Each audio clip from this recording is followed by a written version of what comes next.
The alarm went off at 5:45 in the morning, same as always.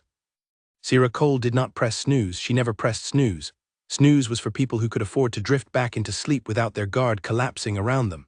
She sat up, swung her feet to the cold floor, and held still for exactly 4 seconds, listening. The building above her was quiet. The hallway outside her door was quiet.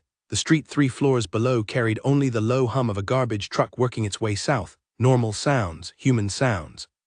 She stood up and walked to the bathroom. The mirror told her the same story it always did. Brown hair that needed a trim. Eyes the color of old bark, flat and unreadable in the early light. A jaw set a little too firmly for a woman who was supposed to be relaxed. She turned away from it before it could tell her anything else, and opened the cabinet beneath the sink. The small glass bottles were lined up in a precise row, 6 of them. She had made every single one herself in the kitchen with equipment she ordered in pieces from different suppliers so that no single order would flag anything. The labels were her own handwriting. She picked up the second bottle from the left, measured 4 drops into a glass of water, and drank it in one go. The taste was bitter, like crushed bark, and something almost medicinal. She had stopped noticing it years ago. This was the suppressant, her own formula, refined over 7 years of careful adjustment. It did what no commercial product could do cleanly. It lowered her scent signature to something below the threshold of wolf detection and kept it there for about 22 hours, assuming she did not undergo significant physical stress. She had learned the hard way about physical stress. She rinsed the glass, put it back, and looked at herself in the mirror one more time. She had been doing this for 10 years. She would do it again tomorrow. Sierra Cole was 26 years old, and as far as anyone in the city of Dunmore knew, she was entirely human. She worked in the medical records department of a mid-sized corporate health firm called Allard & Voss. She paid her rent on the 1st of every month. She bought her groceries from the corner store 3 blocks away. She had 2 coworkers she ate lunch with sometimes, a woman named Patris and a man named Owen, and she liked them well enough to be friendly without ever being close enough to be known. She had been careful about that for 10 years too. The job at Allard & Voss was the kind that no one envied and no one questioned. Medical records administration.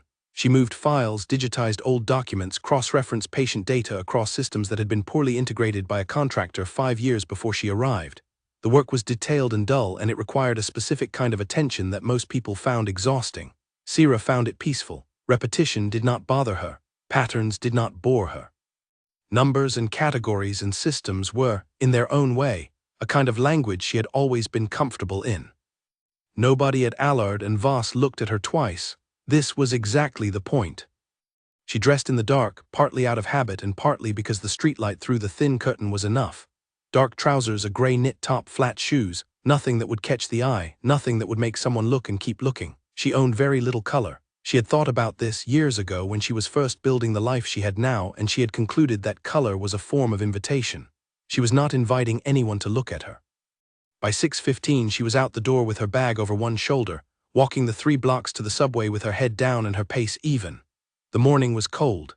Late autumn in Dunmore meant a kind of gray, wet cold that sat in the bones and refused to leave, and the city moved through it with that particular urban shuffle where everyone was somewhere between asleep and awake and nobody made eye contact. She liked that too. On the subway she stood near the door and read from a paperback she had already read twice. She was not reading it. She was using it the way she used most things in public, as a reason for her eyes to be somewhere specific, so that they did not wander and catch, so that nothing about her body language said open or available or here. The car filled and emptied as it moved through the city. Nobody spoke to her. Nobody sat beside her though the seat was open. People often made that choice around Sierra without knowing why. Her coworker Patris had once said in a fond sort of way that Sierra had a very calm energy. What she meant and did not know she meant was that Sierra produced nothing. No warmth signal, no social beckoning, no unconscious chemical invitation that most people broadcast without knowing it. She was, in the truest sensory sense, a blank. She had worked very hard to become one. At her stop, she climbed the stairs into the morning gray and walked the last 4 blocks to the office building. Allard & Voss occupied floors 3 through 7 of a glass and concrete structure that looked exactly like every other glass and concrete structure in this part of Dunmore. She badged in, took the elevator to the 4th floor, hung her coat on the hook behind her desk, and sat down. The monitor came to life. The inbox was full, as it always was. She started at the top and worked her way down. By 8:30 she had cleared the urgent flags and was moving through the lower priority items with the quiet efficiency that her supervisor, a tired man named Gerald, had once described as uncanny. She did not think it was uncanny. She thought it was simply what happened when you had been paying very close attention to the world for a very long time. At 9:15, Patris arrived with 2 coffees and set one on Sira's desk without being asked. "You hear about the conference?" Patris said, pulling off her coat. Sira looked up. "Which one?" "The Northern Accord thing. Voss Sr. booked 3 floors of the Marin Hotel for some kind of corporate merger summit. We're apparently doing all the records prep." Patris made a face that communicated what she thought of this with great efficiency. "Which means us, which means this week." Sira looked back at her screen. "When does it start?" "Thursday, 2 days." "How many files?" Gerald said 47 companies worth, physical and digital. Sira picked up the coffee. "We should start pulling the physical folders today." Patris looked at her with an expression that was somewhere between admiration and mild despair. "You are a very strange person, Sira Cole." "I know," Sira said, and went back to her screen. She did not feel strange. She felt what she always felt, which was careful. The conference was not a problem. A conference was just more files, more cross-references, more columns that needed to line up. She had done this kind of surge work before. She would do it again. She would be efficient and quiet and forgettable, and then it would be over and she would come back to her desk and the inbox would be full again and everything would continue exactly as it had been continuing for 10 years. This was the plan. This was always the plan. She did not think about what the plan was protecting her from. Or rather, she thought about it the way you think about the lock on your front door, not with fear, not with focus, but as a quiet and constant awareness that the lock was there and that it was holding. The lock was holding. She drank her coffee, she opened the first folder, she began. That evening she stopped at the pharmacy 2 streets over from her apartment and bought a second bottle of one of the base compounds she used in the suppressant. The pharmacist, a young man named Colin who always tried to make conversation, asked her how her week was going. She told him fine, thank you, and paid in cash, the way she always did for these particular purchases. Not because cash was untraceable, it wasn't entirely, but because it kept the purchases off the digital trail that her health insurance company could theoretically access. She had thought about this. She had thought about almost everything. On the walk home she passed the dry cleaner, the laundromat, the takeout restaurant that always had its vents open so the whole street smelled like fried garlic. She paused outside it for exactly 1 second. The smell of food, of an ordinary street, of a city in the early evening going about its ordinary business. She stood there and let it all land on her for a moment. This was her life. She had made it herself, brick by brick, detail by detail, year by year. Nobody here knew what she was. Nobody here was looking for what she was. She was a woman in a gray coat on a street that smelled like garlic and exhaust, and she was safe. She went inside, ordered rice and vegetables, and ate it at her small kitchen table with the radio on low. After dinner she washed her single dish, dried it and put it away. She checked the lock on the front door. She checked the window latch in the bedroom. She drew the curtains. She sat on the edge of the bed for a moment in the quiet.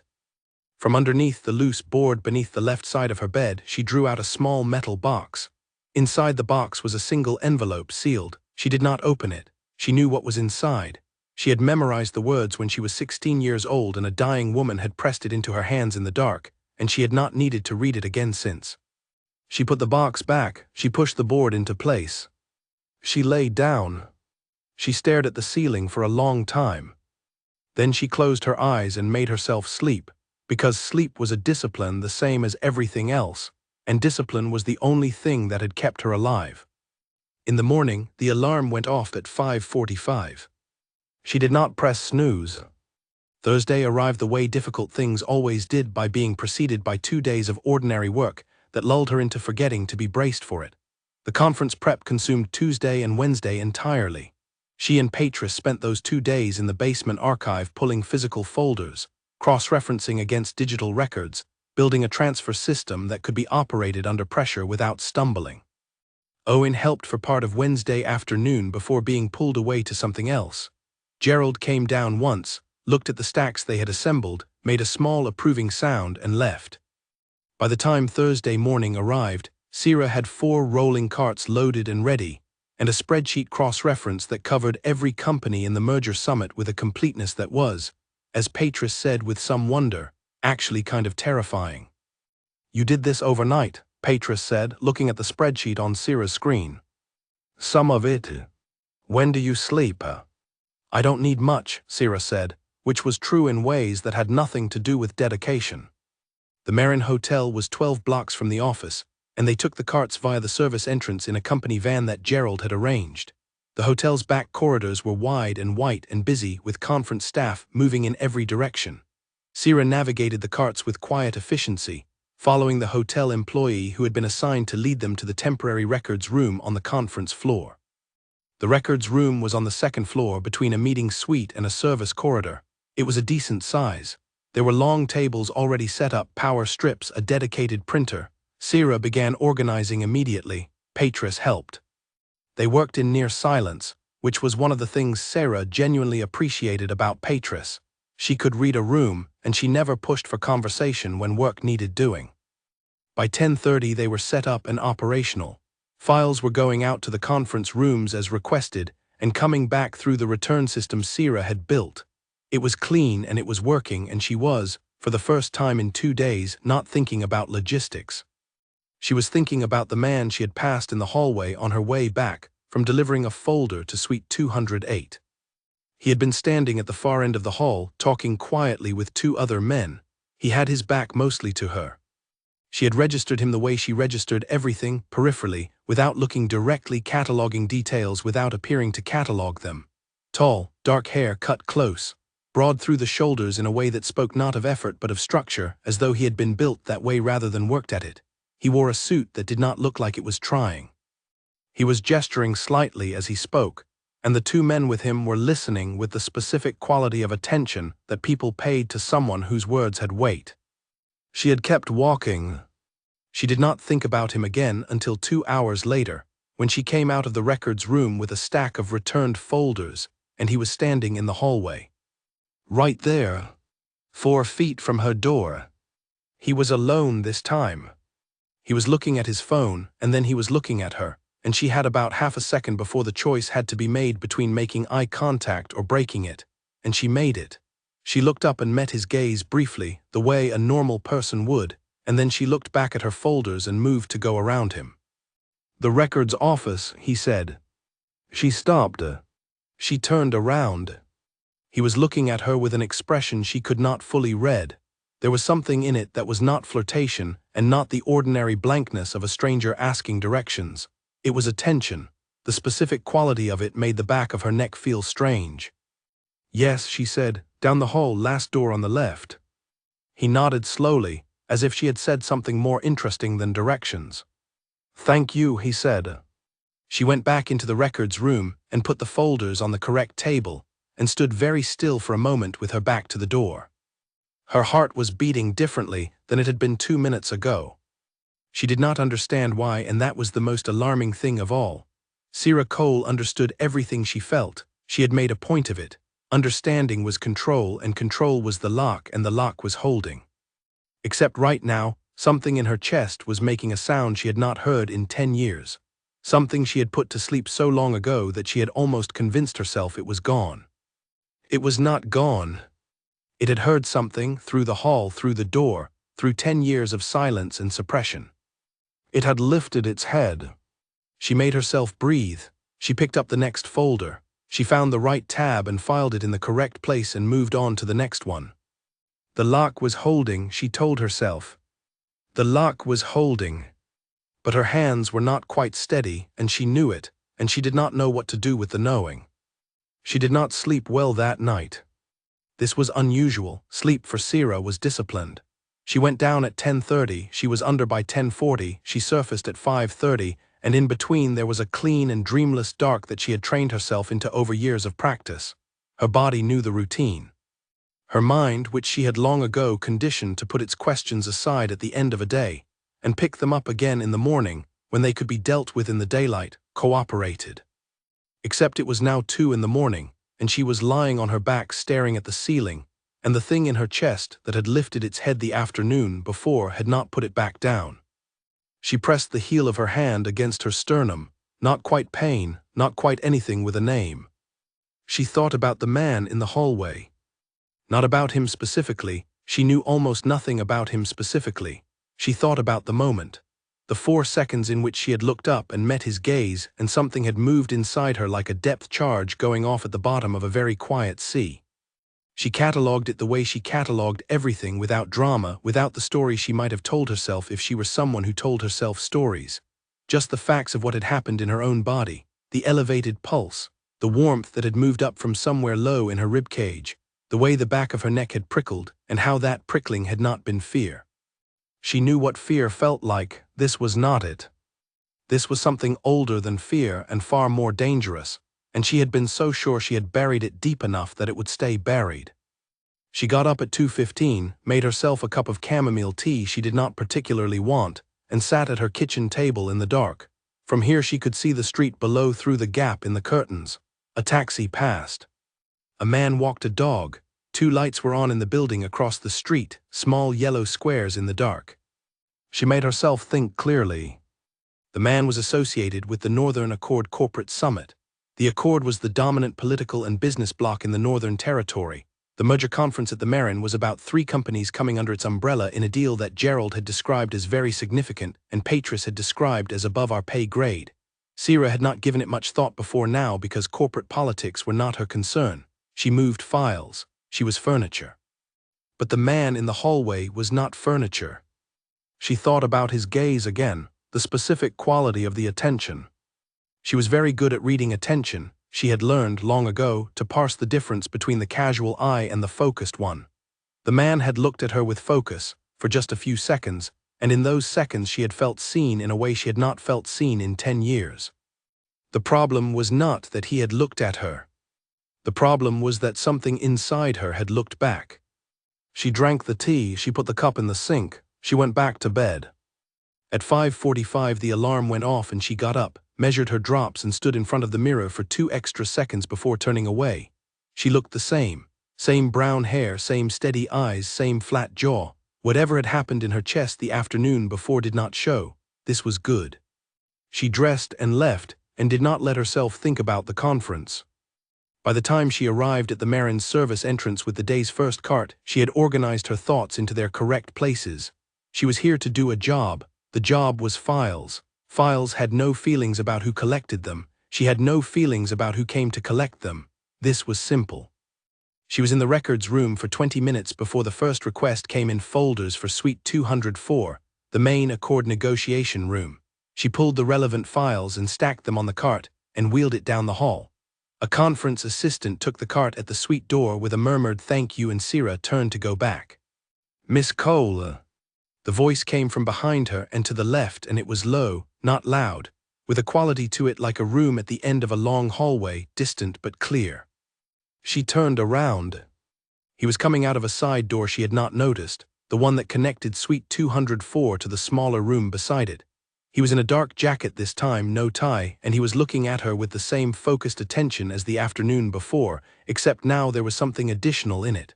A question almost, not the kind you asked with words. "I didn't introduce myself yesterday," he said, coming a few steps closer. "My name is Selim Vane." She knew the name. Of course she knew the name. Everyone with even a surface understanding of Northern Accord politics knew that name. Selim Vane was the alpha king of the Northern Accord. He was not supposed to be at this conference. The summit was below his level, run by his senior executives. His presence here was unexpected enough that it had apparently not even filtered down to Gerald, who would certainly have mentioned it. Sierra said, "Sierra Cole, I handle the records for Allard and Voss." "I know," he said. The 2 words landed flatly. She filed them away and kept her face neutral. "Is there something you need for the conference? I can have additional files pulled." "No," he paused. "I wanted to apologize. I kept you in the hall too long yesterday. You were clearly in the middle of something." "It was fine," she said. "You didn't seem like it was fine." She looked at him directly for the first time since turning around, because a polite deflection had not worked and she needed to recalibrate. This close she could see his eyes were a very dark gray, nearly charcoal, with an alertness in them that she recognized in herself sometimes, the kind of alertness that came from a long practice of paying attention. I was surprised, she said, which was true, and said nothing. He studied her for a moment, not the way men usually studied her, which was either with idle curiosity or without much interest at all. This was a more careful kind of looking. She felt her neck prickle again at the back, the same as yesterday. You work in records, he said, which was not a question. Yes. How long have you been at Allard and Voss? 4 years. And before that? Other firms, she said simply. Excuse me, I need to get back. She moved the cart slightly to indicate it in case the gesture of departure needed illustration. He stepped to the side, clearing the space. Of course. She walked back down the hall at the same pace she always walked, steady, even, not hurrying because hurrying said something hurrying did not need to say. In the records room, she closed the door and stood with her hand on the cool surface of the nearest table and breathed carefully. He had asked how long she had been at Allard and Voss, and then he had asked what came before. That was not the conversation of a man who wandered into a hallway and made small talk. That was the conversation of someone gathering information. She needed to know why. She opened her laptop and did what she had done for 10 years whenever she needed to understand a situation. She researched it, carefully, in incognito mode, through proxy servers she kept running on a small device in her bag. She read 3 articles about the Northern Accord Merger Summit, 2 profiles of Selim Vane that told her the things everyone knew, that he had taken leadership of the Accord at 24, that he was known for being extremely precise, that he ran his territory with a discipline that made some people nervous, and 1 document from the Accord's public corporate directory that confirmed what she had already suspected. He was not supposed to be here. The summit had been arranged and managed by his second, a man named Darian Cole, no relation, she registered distantly, and 3 senior executives. The Alpha King's attendance was unscheduled. She put the laptop away and sat very still. Unscheduled attendance, personal questions about her work history, that specific quality of attention. She could be wrong. She told herself she could be wrong. Men in positions of power often had that quality of focus because they were in the habit of studying situations and people, and she was a new face in the orbit of his conference, and curiosity was a natural human thing that did not always mean what she was afraid it meant. But fear, she had learned, was a sense. And her senses, even buried and suppressed and deliberately deadened, were not like other people's senses. She pulled the next folder and got back to work. At lunch she sat in the hotel's small staff cafe with Patris and ate a sandwich and listened to Patris talk about her daughter's school play and made the appropriate sounds in the appropriate places. Normal, ordinary, a woman eating lunch on a Thursday. You're very quiet today, Patris said. I'm usually quiet. Quieter than usual then. Sierra looked up. I'm fine, just focused. Patris gave her the look she occasionally gave her, a look that said she was aware there was something behind Sierra's ordinary surface that she did not have access to and had learned not to push for. It was a look of resigned affection. Sierra appreciated it more than Patris knew. Gerald says we're here through Tuesday, Patris said, going back to her sandwich. I know. 5 more days of this. It's fine, Sierra said. The system is working. You and your systems. Sierra almost smiled. After lunch, she made 4 more file deliveries and processed 8 returns. She did not see Selim Vane in any of the hallways. She told herself she was not checking for him. She told herself the slight relaxing of something in her chest when she confirmed he was not. There was relief, and nothing more complicated than relief. At 3:35, she came around the corner near the service elevator with an empty cart and walked straight into a wall. Except the wall was warm. The wall was also solid in a way that registered in her shoulder blades before her brain caught up. A wide, immovable surface that she had met at speed because she had been looking at her phone to check the returns list and not at the hallway. She stepped back. The wall said, "Are you all right?" The wall was not a wall. Selim Vane looked down at her with an expression that was somewhere between concern and something she could not immediately identify. He had reached out to steady her when she collided with him, and his hand was still briefly on her shoulder, and she was very aware of it in a way she could not suppress. She stepped back again and his hand dropped. "I'm fine," she said. "I wasn't watching where I was going, I'm sorry." I wasn't either, he said, which she doubted. He looked at her for a moment longer than a chance collision required. She was aware of the specific quality of it again, that focused attention, and underneath it, something she was more practiced at reading than almost anything else. He was trying to scent her. She knew the subtle signs, the almost imperceptible expansion of the nostrils, the slight tilt of the head, the pause that was not quite a pause, that was a listening. He was getting nothing. The suppressant was holding. She was blank to him, a gap in the air where a person's scent should be. She watched him register the absence and watched something shift behind his eyes, a small recalibration, a file being opened. She moved the cart to the side and stepped around him. "Have a good afternoon," she said. She walked to the elevator and pressed the button and did not look back. The elevator came and she stepped inside and the doors closed, and she stood in the quiet silver box and counted to 10 while it descended, and told herself very firmly and clearly that she needed to leave the conference. Not today, she could not leave today without explanation, but she needed to manufacture a reason by tomorrow, a family thing, an emergency at the office, something that put Patris on the records desk instead of her and put her somewhere else, somewhere with more distance between herself and a man who was the most powerful wolf in the Northern Territory and who was, right now, trying to understand why she smelled like empty air. She had gotten away with it for 10 years. She would get away with it again. She was almost certain of it. It was the almost that kept her eyes open in the dark that night, counting ceiling tiles, until the alarm went off at 5:45, and the whole careful, constructed, deliberate day began again. She managed to avoid thinking about the metal box under her bed until she was already reaching for it. Her hand found the edge of the loose board before she had consciously decided to pull it up, and then the box was in her lap, and she was sitting on the edge of the bed in the dark with it, not opening it, just holding it. The metal was cold. The envelope inside made a slight sound when she moved the box, a papery whisper. She put it back without opening it, pushed the board down, sat on the floor for a moment with her back against the bed frame. She had learned long ago that the past was not the problem. The past was fixed and finished and could not be changed, and spending energy being afraid of fixed and finished things was a waste.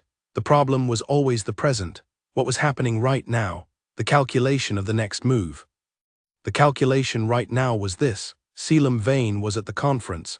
He had twice initiated conversation with her. He had tried to scent her and found nothing. He was a man of high intelligence and extreme precision who did not do anything without a reason. The attempt to scent her would have told him something, specifically, that she produced no detectable scent, which was unusual enough to be notable and notable enough to be investigated. The question was the speed at which he would act on it. She thought about his expression after the collision, the recalibration behind his eyes. That was not the look of a man who was going to let it go. That was the look of a man who had filed something and would return to it. She needed to be gone from the Marin before he returned to it. She picked up her phone and drafted a message to Gerald. She told him she had a family matter that needed her attention and that she would be working from the office for the remainder of the week. She told him that Patris had a full understanding of the record system she had built and could manage the conference deliveries without difficulty. She told him she was sorry for the disruption. She sent it. Then she turned off the phone and lay back on the bed and stared at the ceiling. The lock was holding. She told herself this 3 times, the way she had told it to herself every night for 10 years. Told herself the system worked. Told herself she was invisible. 3 blocks away, in the east wing of the Marin Hotel, the most powerful alpha in the Northern Territory was standing at the window of his suite, looking out at the city lights, and turning a very specific question over in his mind. She did not know this, of course. She could not have known it. But she felt it anyway, in the way she had always felt things before she could name them, like a shift in pressure, like the air before a storm, like something coming from a long way off that was not yet close enough to see but was already close enough to be heard. She closed her eyes and made herself sleep. She almost managed it. Gerald replied to her message at 7:41 in the morning. He said he hoped everything was all right and that he understood, and that Patris had already been briefed. He said he trusted her system would hold up. He said, as he always said when he was trying to be kind, that she was a real asset to the team. She read the message on her phone at her kitchen table with her second cup of tea, and felt something she recognized, eventually, as guilt. She was not leaving because of a family matter. She did not have family matters.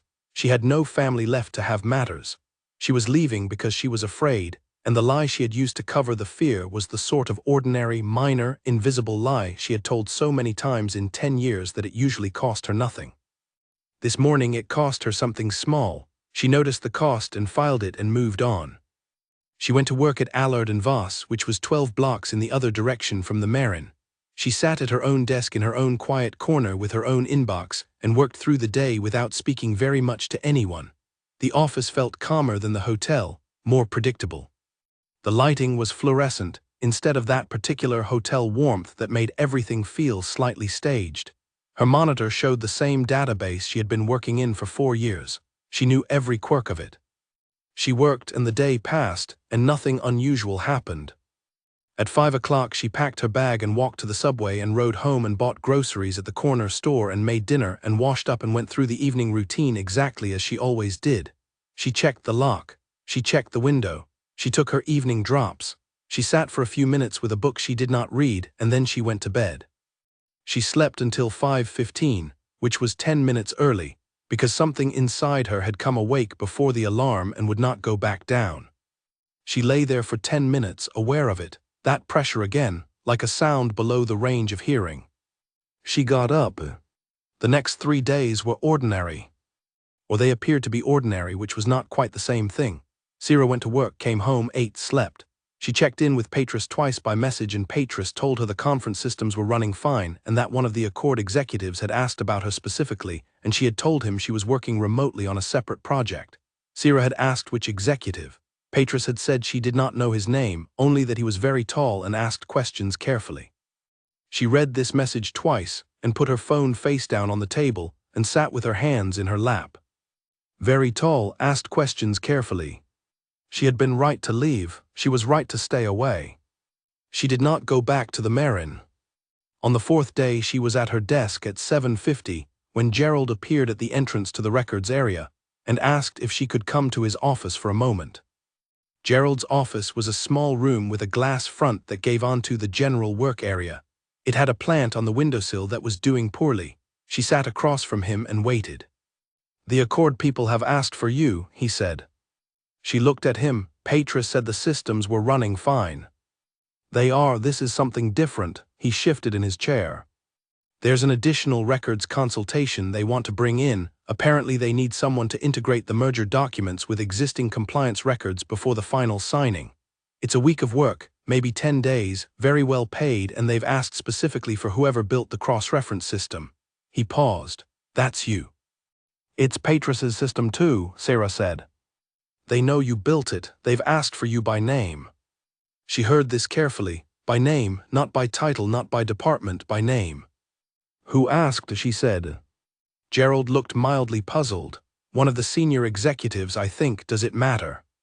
"No," she said. "Can I have a day to think about it?" He said yes, of course, and she went back to her desk and sat down and looked at her screen for 4 minutes without seeing anything on it. By name.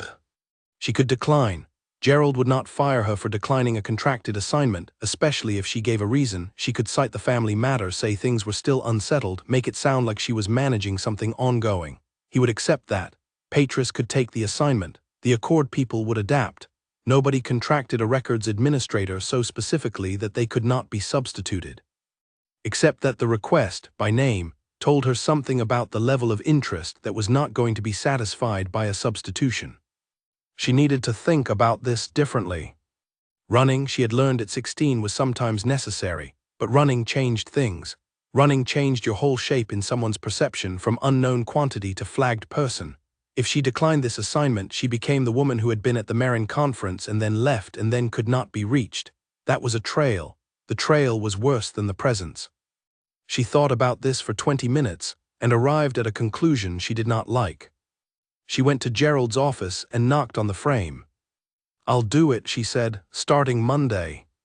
Gerald looked relieved. "Good, I'll tell them. And Sira, the pay rate they've offered is really quite good. You should know that." "It's fine," she said. "It's just files." She went back to her desk. That evening she checked her suppressant supplies. She had enough base compound for 2 weeks, which covered the 10-day assignment with room for error.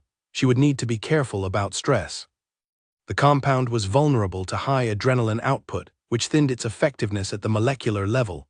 She had discovered this through painful experience 2 years before, in a situation that had almost gone very badly, and she had spent the subsequent 6 months refining the formula to be more resistant to stress hormones.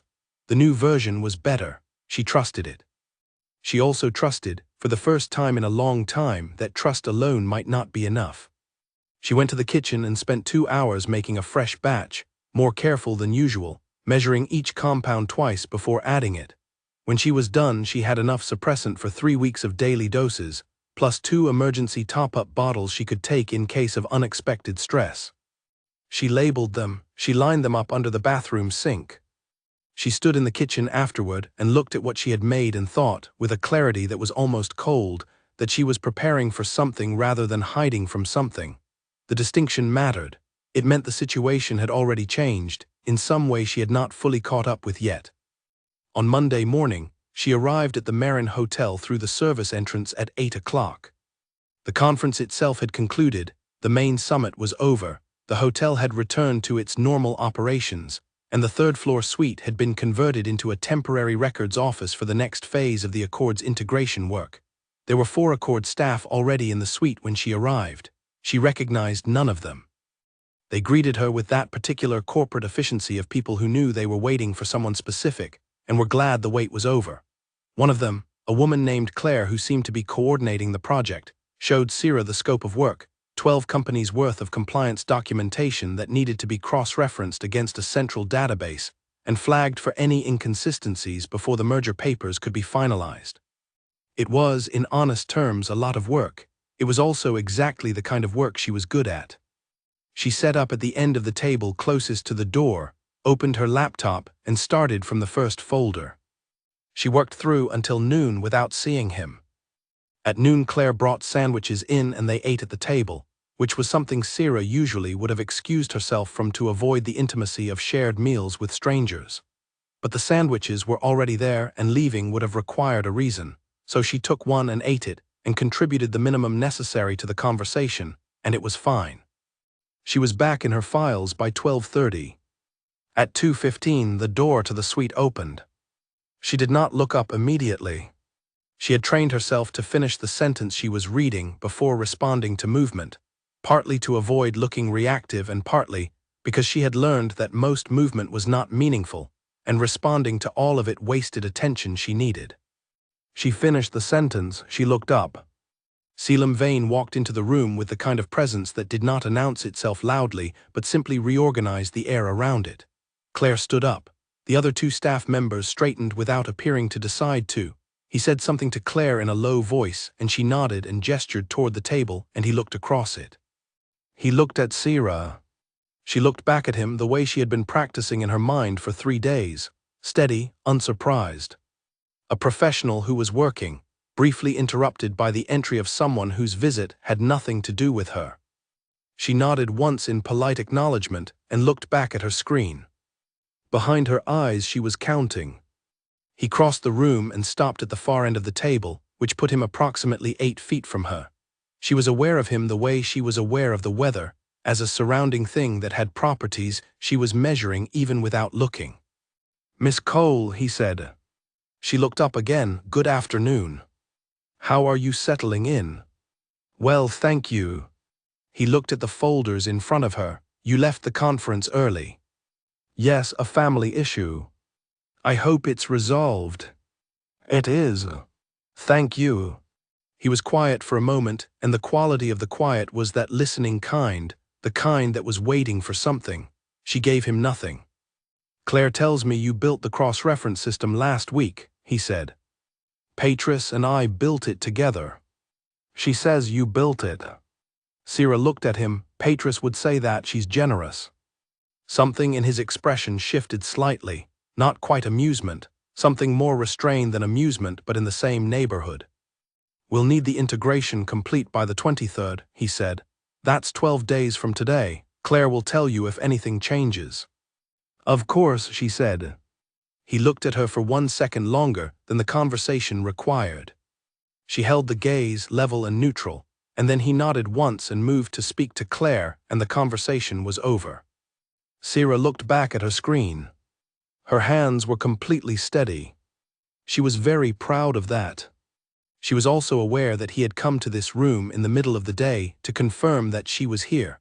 The integration timeline had been established before she arrived. Claire would have told her about the 23rd without any input from him.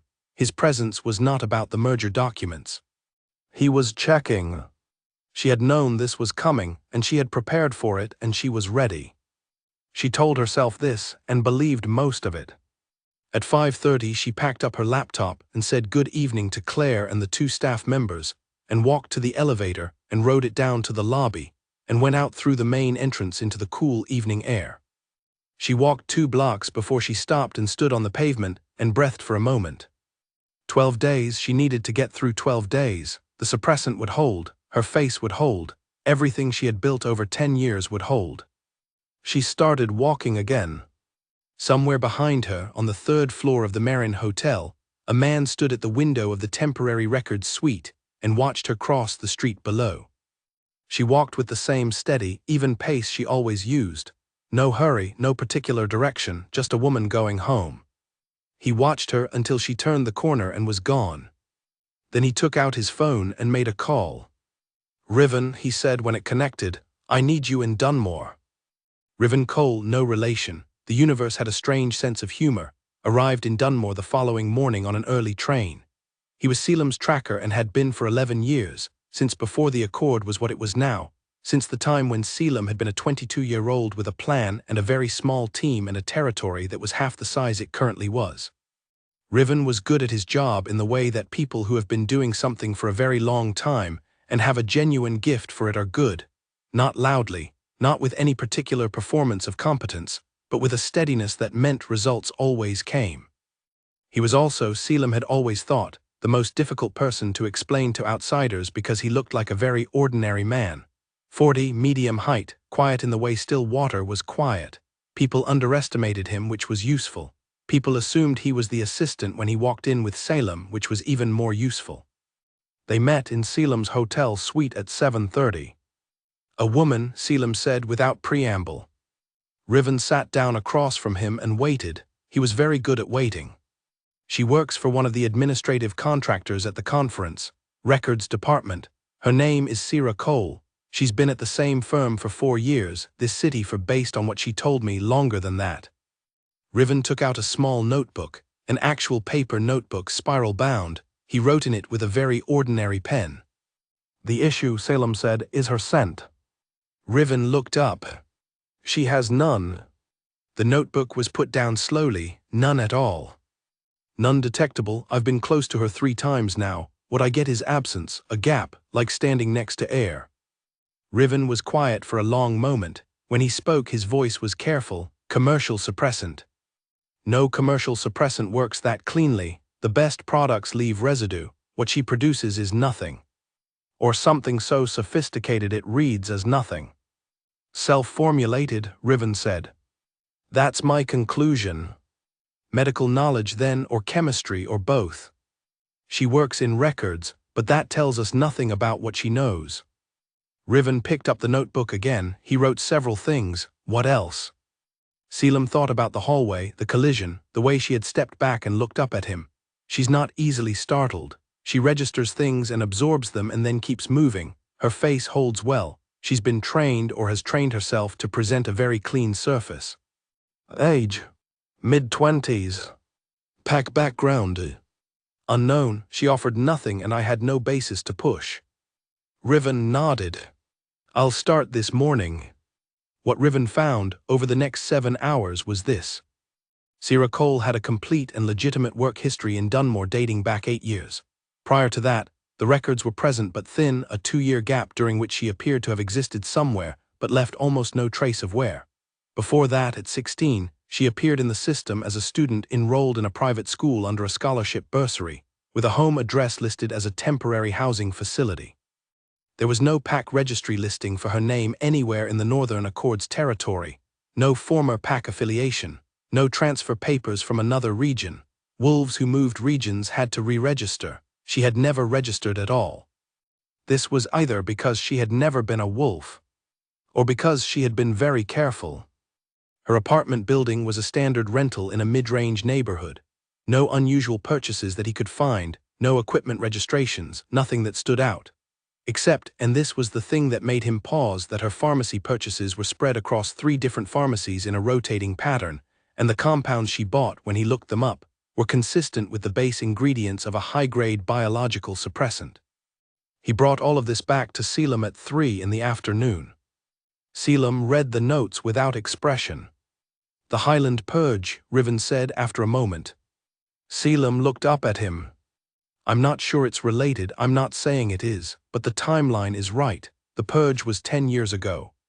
She's been in Dunmore for approximately 8 years. 2-year gap before that, she would have been approximately 16 when it happened. The Highland Purge was an event that existed in Accord records as a contained rogue uprising that had required intervention. 37 wolves from a single pack had died. The pack was listed as eliminated. The official version was filed and closed. Selim had inherited it along with everything else when he took leadership, and he had read the file once years ago and noted the containment outcome and moved on. He had not thought about it again in a very long time. He thought about it now. "Pull the full Purge file from the archives," he said. "The original, not the summary." Riven nodded. He wrote it down. "And the woman." Selim looked at the window. Outside, the city was doing what it always did at mid-afternoon, moving and not stopping, thousands of small, ordinary lives going about their business in the gray autumn light. "The records project runs for 12 more days," he said. "She's in the building every day. I don't need to do anything she hasn't agreed to." Riven looked at him with an expression that was not quite a question. "She's here voluntarily," Selim said. "She came back when she could have declined. That means something. It means she calculated the risk of staying was lower than the risk of running," Riven said, which was the most he had said in one sentence all day. Selim looked at him. Riven shrugged, which for him was practically an event. "Find the file," Selim said, "and don't go near her, don't let her see you, don't alter anything about her environment." Riven stood up and buttoned his jacket. "You think she'd notice?" "I know she'd notice," Selim said. He was right about that. He was usually right about people. It was a skill that had kept him alive and in authority for a long time. But the part that he did not say, because he did not fully understand it yet, was that he was paying attention to Sierra Cole not only because she was an anomaly to be understood. He was paying attention because something in him had reached toward the place where her scent should have been, and found a silence unlike any silence he had encountered, and instead of that silence being neutral, it pulled at him. Like a question that refused to go away, like a door that would not open and would not let him stop trying the handle. He sat with that for a while, alone in his suite, after Riven had gone. Outside, 12 blocks away, in the 4th-floor records department of Allard and Voss, Sierra Cole was sitting at her own desk doing the additional research she had decided to do. She was looking up everything she could find about the Northern Accord's internal census sweeps. It was a dry topic, full of policy documents and administrative language, and it required 2 hours of reading to understand the parts that mattered. But by the end of those 2 hours, she understood something she had not known before, and the understanding settled into her chest like a stone dropping into deep water. The Accord's rogue detection sweeps census checks run by automated tracking systems that scanned for unregistered wolf signatures in covered territory had been expanding every year for the past 3 years. The current sweep radius now included Dunmore. The next scheduled sweep was in 11 days. She sat back in her chair. 11 days. The suppressant would cover her through the sweep if she was careful. The suppressant had always covered her, but sweeps were different from individual detection. They were systematic, designed to catch exactly the kind of residue-level signature that more careful wolf detection might miss. She needed to get through the 12-day records project, and she needed to be gone from Dunmore before or immediately after the sweep. Not run, she was not going to run. She had just told herself she was not going to run, running left trails, but moved, relocated. She had done it before. She had an emergency kit under the bed beside the metal box. She had documentation. She had enough money. She had everything she needed to become a slightly different version of herself in a slightly different city, and she had known for years that the day would come when she would need to use it. She had just hoped the day would not come this particular week.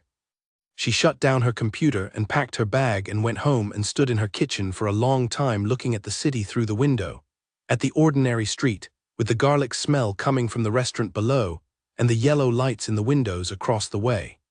She had built this life brick by brick.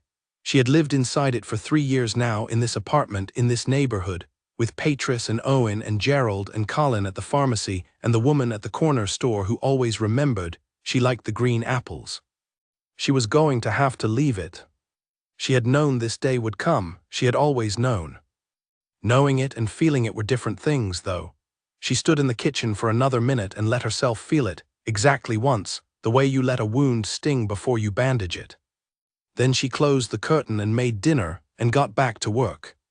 The next morning she arrived at the Merin at 8 o'clock exactly, as she had the day before. Claire was already there, as Claire always was. The 2 other staff members were already at their positions. The room looked the same as it had the previous day: folders, laptops, the long table with its precise arrangement of materials, and Sira sat down at her end and opened the next batch of files and started working. She had made a decision in the night, between 2:30 and 4:30, while the rest of the city slept. The decision was this: she would complete the work, she would be thorough and efficient, and she would give them no reason to look more closely at her. She would be exactly what she appeared to be, a competent records administrator doing a well-paid temporary assignment, and she would walk out of here on the 23rd with her paperwork done and her suppressant intact, and she would go home and begin the quiet, methodical process of preparing to relocate. She had done this twice before. The first time was at 16 in the immediate aftermath of what had happened in the Highlands, when a woman named Edna, not a wolf, just a woman who had known her mother and had a spare room and a better instinct for survival than most people, had helped her disappear into a series of town names she could no longer remember in the correct order. The second time was at 19, when something in her current situation had started to feel less safe than it had, and she had packed one bag and taken a night bus south and built the next version of herself from scratch. The third time would be easier. She knew more now, she had more resources, she was not a frightened teenager anymore. She told herself this, clearly and firmly, and then she went back to the files. By 11 o'clock she had cleared 4 of the 12 company portfolios. Claire had been quietly surprised by the pace, which told Sira that either the timeline estimate had been conservative or previous contractors had been slower. She did not say this, she just kept working. At 11:40 Selim Vane walked into the room again. This time she heard him before she saw him, because Claire's posture changed first, and Sira had trained herself to notice posture changes in other people the way some people notice changes in weather. She finished the paragraph she was reading, closed the folder and looked up. He was already looking at her. He had someone with him this time. A man she had not seen before, medium height, very ordinary looking in a way that was its own kind of extraordinary, with a small notebook in his hand and eyes that were quietly taking inventory of everything in the room. Tracker, she understood immediately, and the word landed in her chest with the weight of a hammer. She looked at him for exactly the same length of time she would look at anyone being introduced into the room, and then she moved her eyes to the folder in front of her and opened it. Her hands were steady. She was very interested in her hands right now because they were the only part of her she could not fully control through will alone, and if her hands were steady then everything else was probably holding. They were steady.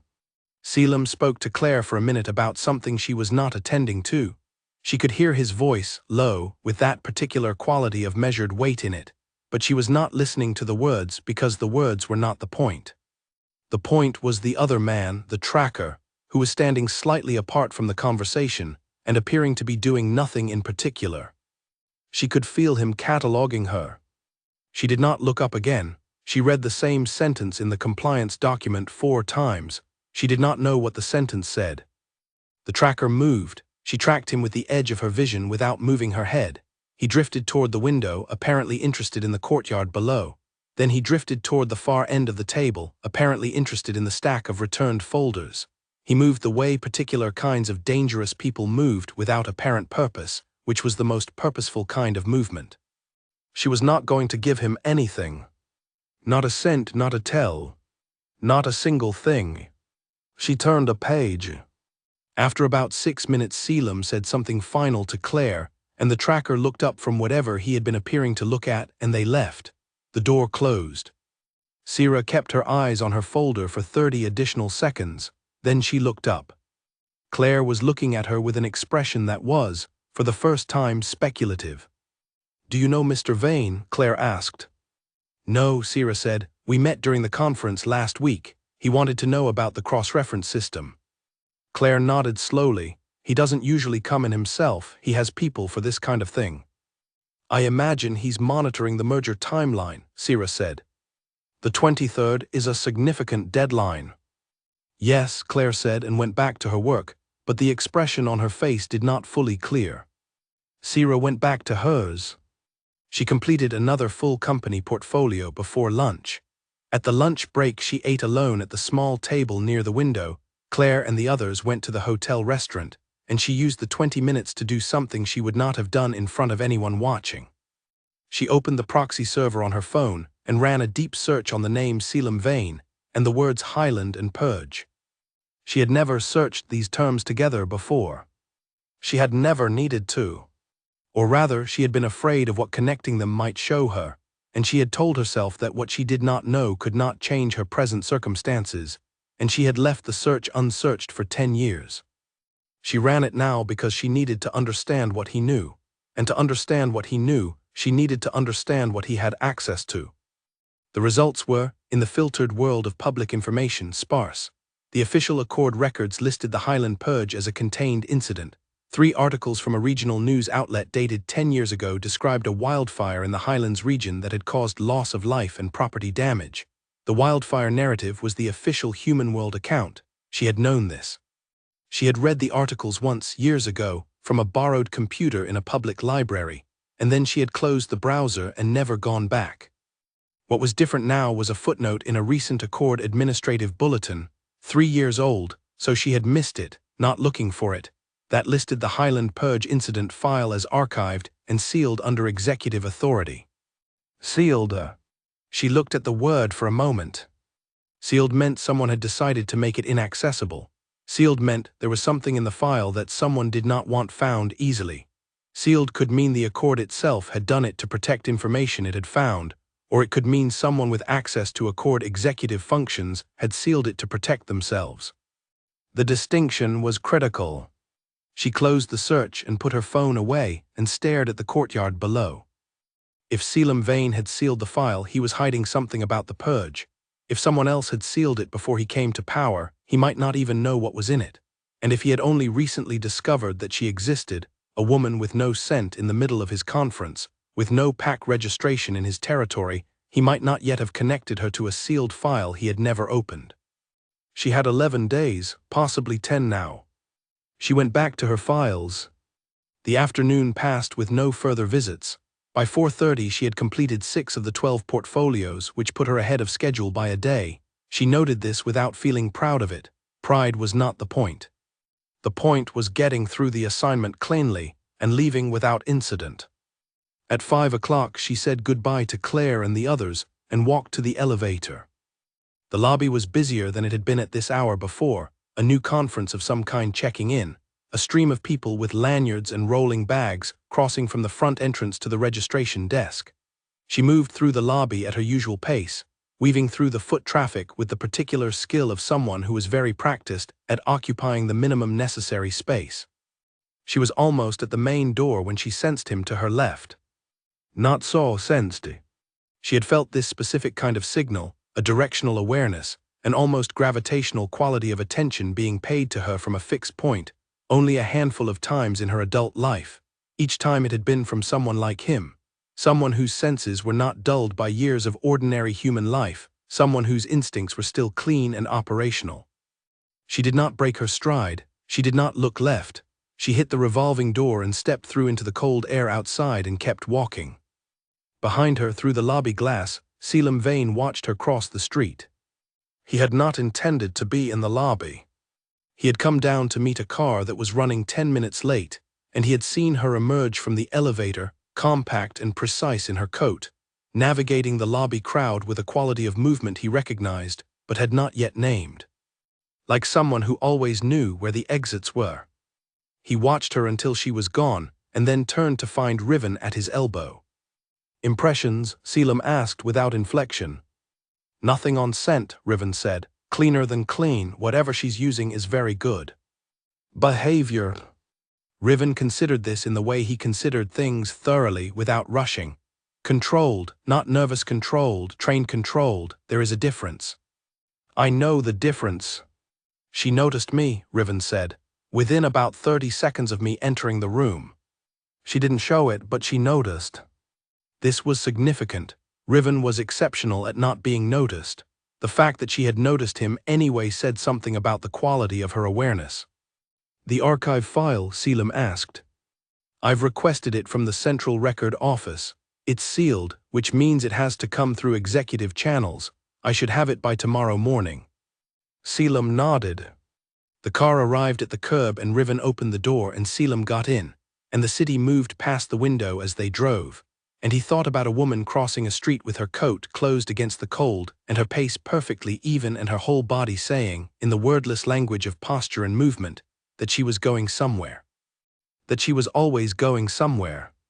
That she was always, in some fundamental way, already leaving. He sat with that thought for the rest of the drive and found he did not like it. He did not like it at all. She missed her evening dose by 40 minutes. It was not a crisis. The formula had a buffer of approximately 2 hours before the suppression level began to thin, and she had taken the morning dose at 6, so the evening bridge dose at roughly 7 was the right timing, and she had come home at 6:40 and been so occupied with her thoughts that it was 7:40 before she noticed the time and went to the bathroom cabinet. She measured the drops carefully and held the glass for a moment before drinking. Stress, she reminded herself, stress was the compound's vulnerability. Adrenaline output stripped the molecular scaffolding at a rate that was almost imperceptible initially but accumulated over time. She had managed her adrenaline carefully for years. She had built systems specifically for this, routines, patterns, the deliberate cultivation of a calm surface that eventually became, in some partial way, a real thing. She was not prone to panic. She did not experience fear as a spike. She experienced it as a slow, cold pressure which was easier to metabolize. But this week the pressure was higher than it had been in years, and she needed to be careful. She drank the drops and replaced the glass. Tomorrow was day 7 of 12. She had 6 more company portfolios to process. If she maintained the current pace, she could finish in 4 days, perhaps 5, which would give her a day or 2 of buffer before the sweep date. She would be fine. She was going to be fine. She went to bed at 10:30 and made herself sleep, which worked until about 3 in the morning, when her body woke her without permission and would not explain why. She lay in the dark for a while, then she reached under the bed and pulled out the metal box. She held it for a moment, then she opened it. The envelope was inside. She had not opened it in 4 years. She kept telling herself she did not need to. She had the words memorized, had them memorized since she was 16, and had read it huddled over a flashlight in the back room of Edna's spare cottage, shaking from cold and something worse than cold.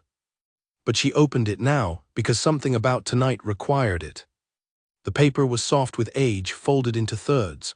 The handwriting was her packmate Oria's, who had been 28 and had been the pack's record keeper, meticulous and calm, and who had found Sira in the chaos of that night and pressed this letter into her hands and said, "Remember this name, remember this name." She read it in the faint light from the window. The letter named 2 things. First, the bloodline, the null scent lineage, the Verath line, which Oria wrote about in 3 careful sentences that explained what it was and why it had made them a target. An Alpha King's true mate would carry this trait, Oria had written, in the careful measured phrasing of someone who had researched it and was writing for posterity rather than sentiment. The null scent mate produced silence in a bonded Alpha, a stillness in his wolf that would make him, paradoxically, more powerful, because a still wolf was a focused wolf, and a focused Alpha King was a very specific kind of danger to anyone who wanted his territory fragmented or his authority weakened. Someone had decided that no Alpha King should ever be able to claim a null scent mate. Someone had decided to prevent this by removing the bloodline from existence. The second thing the letter named was a name. A person Oria said had orchestrated the purge. A person with access to Accord authority, with connections to 3 specific packed territories, with the kind of influence that could make an assassination look like a suppression operation in the official record. The name on the letter was not someone she recognized all those years ago. But she recognized it now. She had heard the name once in the past 4 days. She had heard it in passing, in a conversation she had not been directly part of, while she was filing documents 2 rooms away from where Selim Vane was speaking to his executives about the summit agenda. The person who had orchestrated the Highland Purge was someone in Selim Vane's inner circle. She sat on the floor with the letter in her hands and understood, for the first time since the age of 16, exactly how much danger she was in. Not because of Selim, not because of what she was, but because the person who had wanted her bloodline erased was still there, still close to power, still, presumably, watching for what had not been fully eliminated. If that person knew she was here in a Marin Hotel conference suite, close to the Alpha King, being specifically sought by him, the sweep in 10 days would be the least of her problems. She folded the letter back into thirds and put it in the envelope, and put the envelope back in the box, and pushed the board back into place. She sat on the floor for a long time. Then she got up and went to the kitchen and stood at the window in the dark, and watched the street below and thought very carefully about what she was going to do next. Because running was no longer just about disappearing. Running was now about surviving, and there was a difference, a profound structural difference between those 2 things. Running from someone who was searching for a ghost was manageable. Running from someone who was close to the most powerful alpha in the territory, who would see her departure as confirmation that she was alive and worth pursuing, was something else entirely. She needed to think differently. She needed to think not about how to disappear, but about whether disappearing was still the correct strategy. She stood at the window until the sky began to gray at the eastern edge. Then she went back to bed, because she had 6 more company portfolios to process, and she needed her hands to be steady, and her hands were always steadier when she had slept. She closed her eyes. She thought about the name on the letter. She thought about the way Selim Vane had looked at her in the lobby, through the glass, as she crossed the street. She thought about the sealed archive file and what it might contain and whether he had requested it, and what he would do when he read it. These thoughts did not make her sleep easier. But they made her something that was not quite calm and not quite decided, but was, perhaps, a form of resolve. A thing that settled into her bones the way cold settled thoroughly, without announcement, in all directions at once. She had survived at 16 with nothing and no one. She had built an entire life out of silence and discipline and care. Whatever came next, she would meet it the same way she had met everything else. Head level, hands steady, eyes open. On the 8th day, the suppressant failed. Not catastrophically, not all at once. It was not a collapse, it was a thinning, like a wall that had been solid and was now in places becoming light. She felt it at 10:47 in the morning, a particular change in the air quality around her body that she had only felt once before, 2 years ago, for 15 terrifying minutes before she had taken an emergency top-up and stabilized. She recognized it immediately. She was in the middle of a compliance matrix when she felt it, sitting at the table with 2 folders open in front of her and Claire's voice in the background talking about something involving the signatory process and the 23rd. Sierra set down her pen. She touched her forearm through her sleeve, pressing lightly. Her skin felt warm, warmer than it should. The stress had been accumulating all week. The careful measurement, the disrupted sleep, the constant management of her expression and her posture and her awareness in that room. Suppression was biological, and biology responded to sustained stress by consuming the compound faster than normal doses could replace. She needed to take a top-up dose. The top-up bottles were in her bag. Her bag was under the table 2 feet from where she was sitting. The bottles were small, dark glass, labeled with her handwriting. If she went to the bathroom now and took a dose, she had approximately 12 minutes before the supplement stabilized and the thinning was reversed. She needed to do this in the next 8 minutes, before the thinning reached a detectable level. She stood up. "I'll be right back," she said to no one in particular, picked up her bag and walked to the door at her usual pace. Not hurrying, just a woman who needed 2 minutes. The hallway outside the records suite was empty. The bathroom was 4 doors down on the left. She walked it in 11 seconds. Inside, she locked the door and opened her bag. She took out the second top-up bottle, measured 3 drops into the small folding cup she kept for exactly this, drank it and stood very still. She looked at herself in the bathroom mirror. The woman looking back at her was tired in a way she usually was not, shadows under the eyes that the morning's concealer was no longer doing its full job of hiding, a set to the jaw that was held a half-degree too tight for real calm. She recognized the look. She had seen it at 17, at 19, at 21. It was the look of someone running a system at capacity for too long. She breathed, she counted. She gave the compound 4 minutes to move through her system. At minute 3, the warmth in her skin began to settle. At minute 4, she tested the air around her wrist, an old habit, a way of checking her own signature, though she could not scent herself the way others could. The absence came back. She was blank again, blank and clean and unreadable. She put the bottle back in her bag and washed her hands and looked at herself one more time. 8 more days, no, counting today, 7.5. She had enough compound for that. She needed to be more careful about sleep, which was where the stress response was most acute. She would go to bed earlier tonight. She would not think about the metal box or the letter or the name on the letter. She would think about nothing and she would sleep, and in the morning she would come back here and work, and the days would pass and she would leave.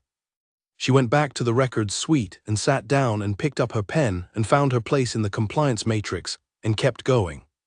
Claire glanced at her once and said nothing. Noon came and went. She worked through lunch, which she did sometimes when the pace was good and there was momentum to protect. At 2:30 she stood to stretch her legs and walked to the window and looked at the courtyard below.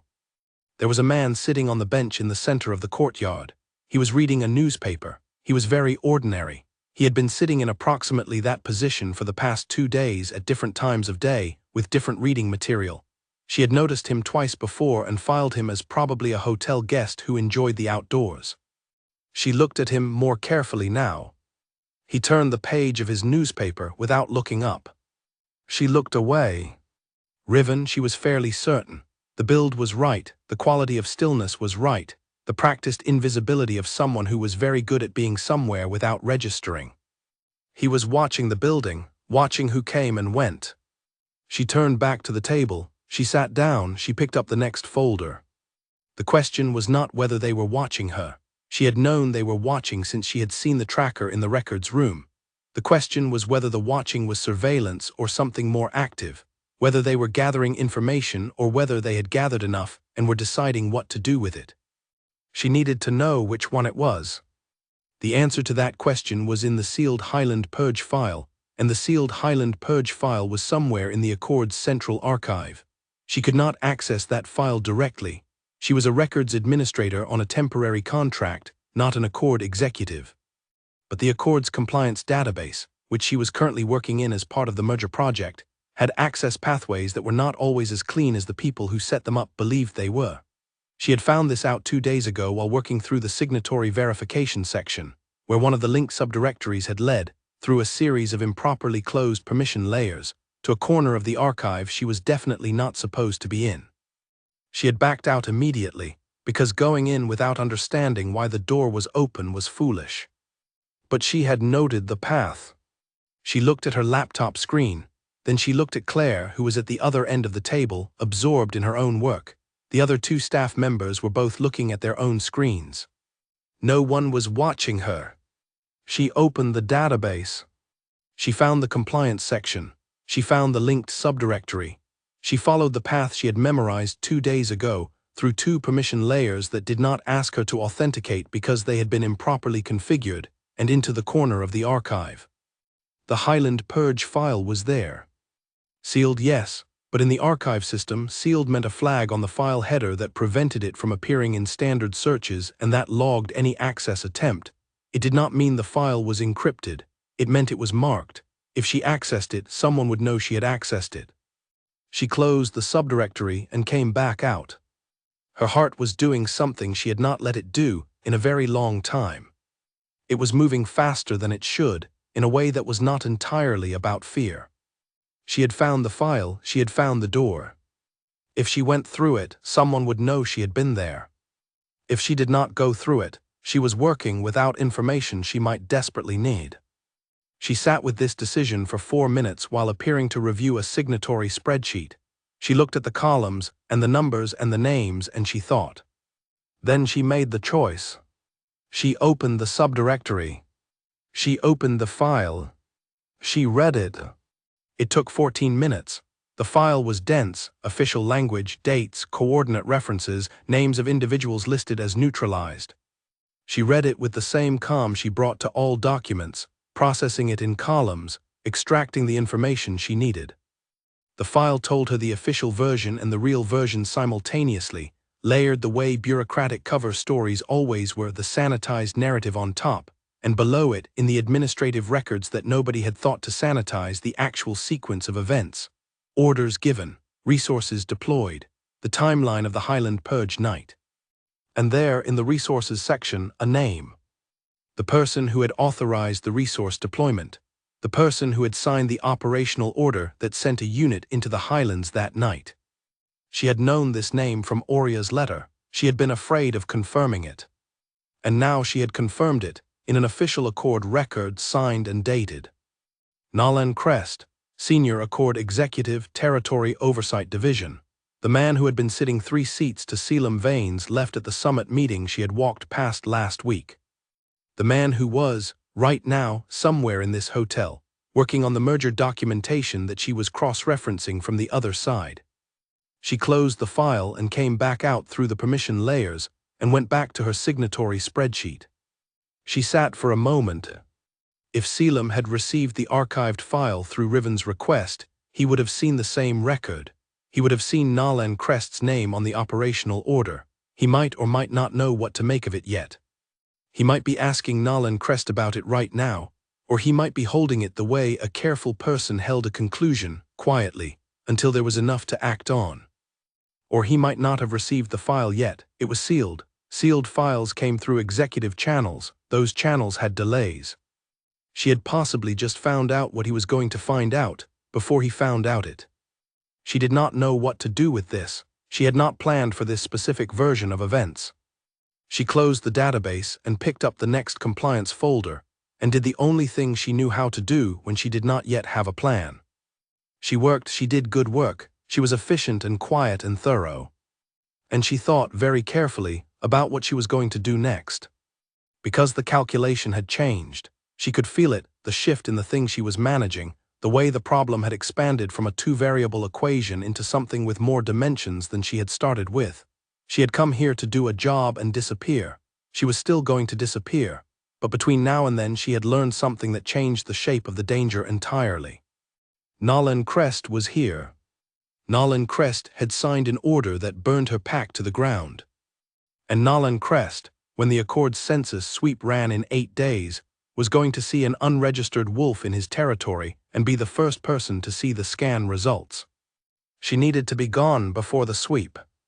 But she also needed Selim Vane to know what was in that file before she left.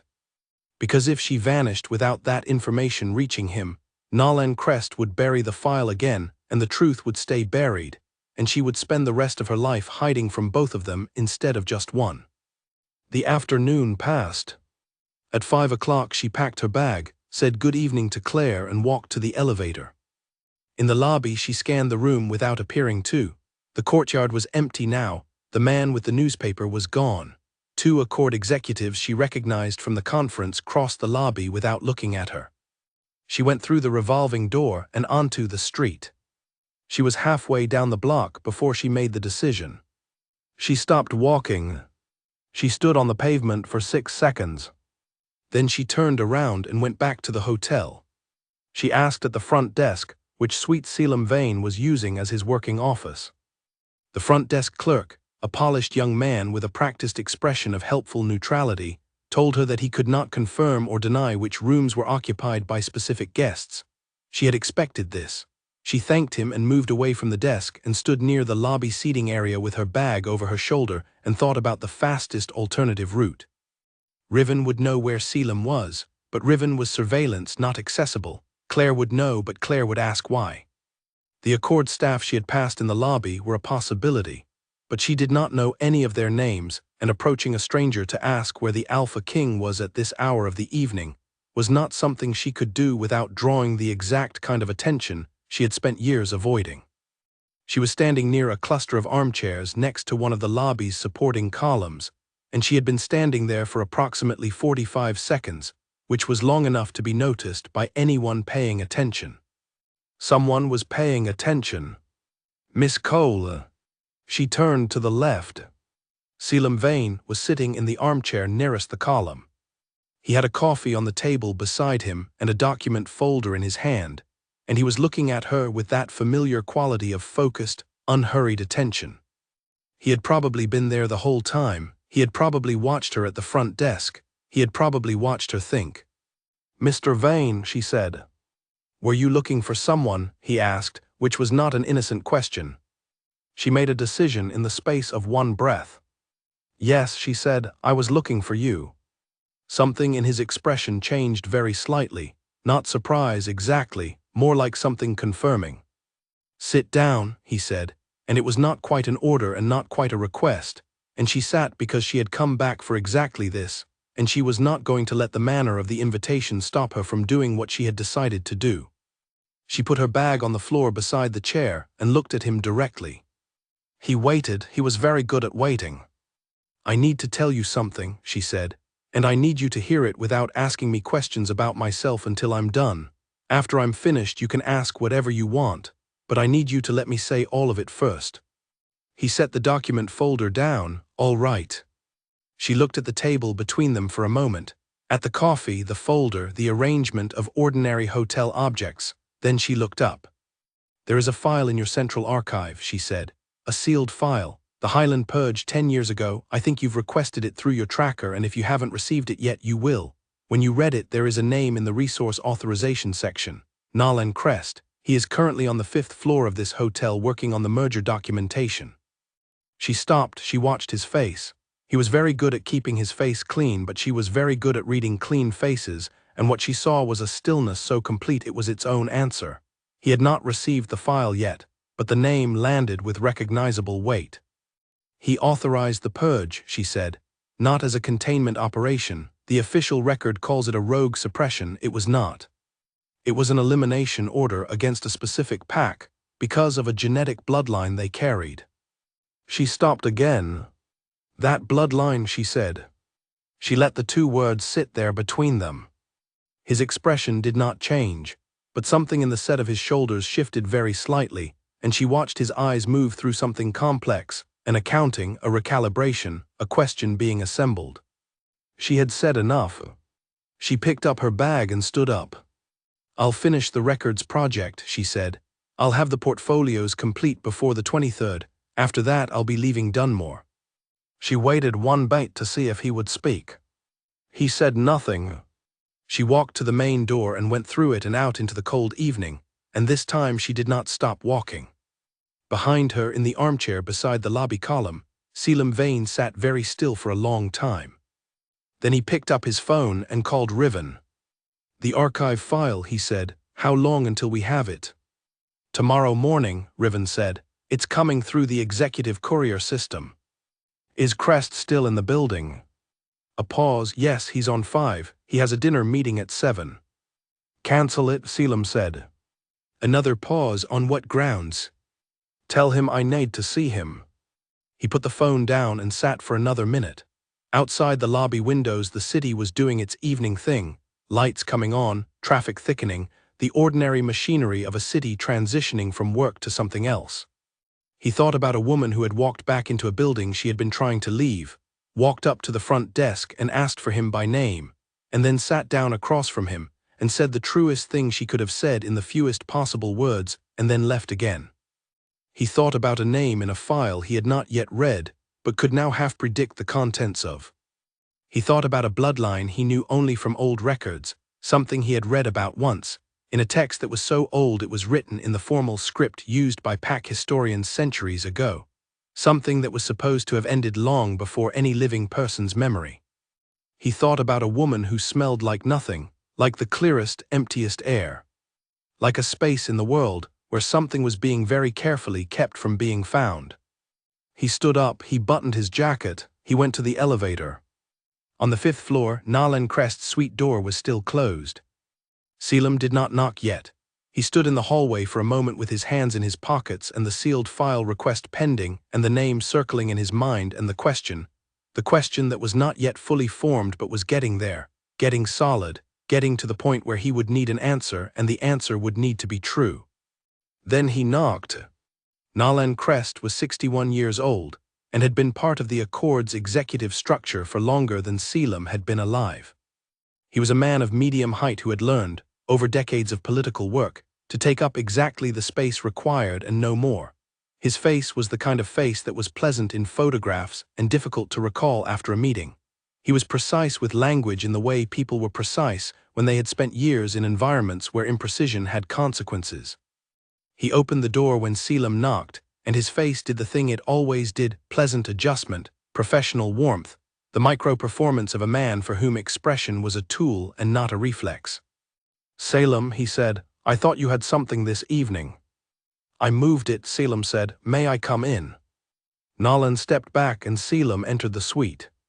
It was a working space, clearly documents spread across the table, a laptop open, 2 phones positioned at exact angles.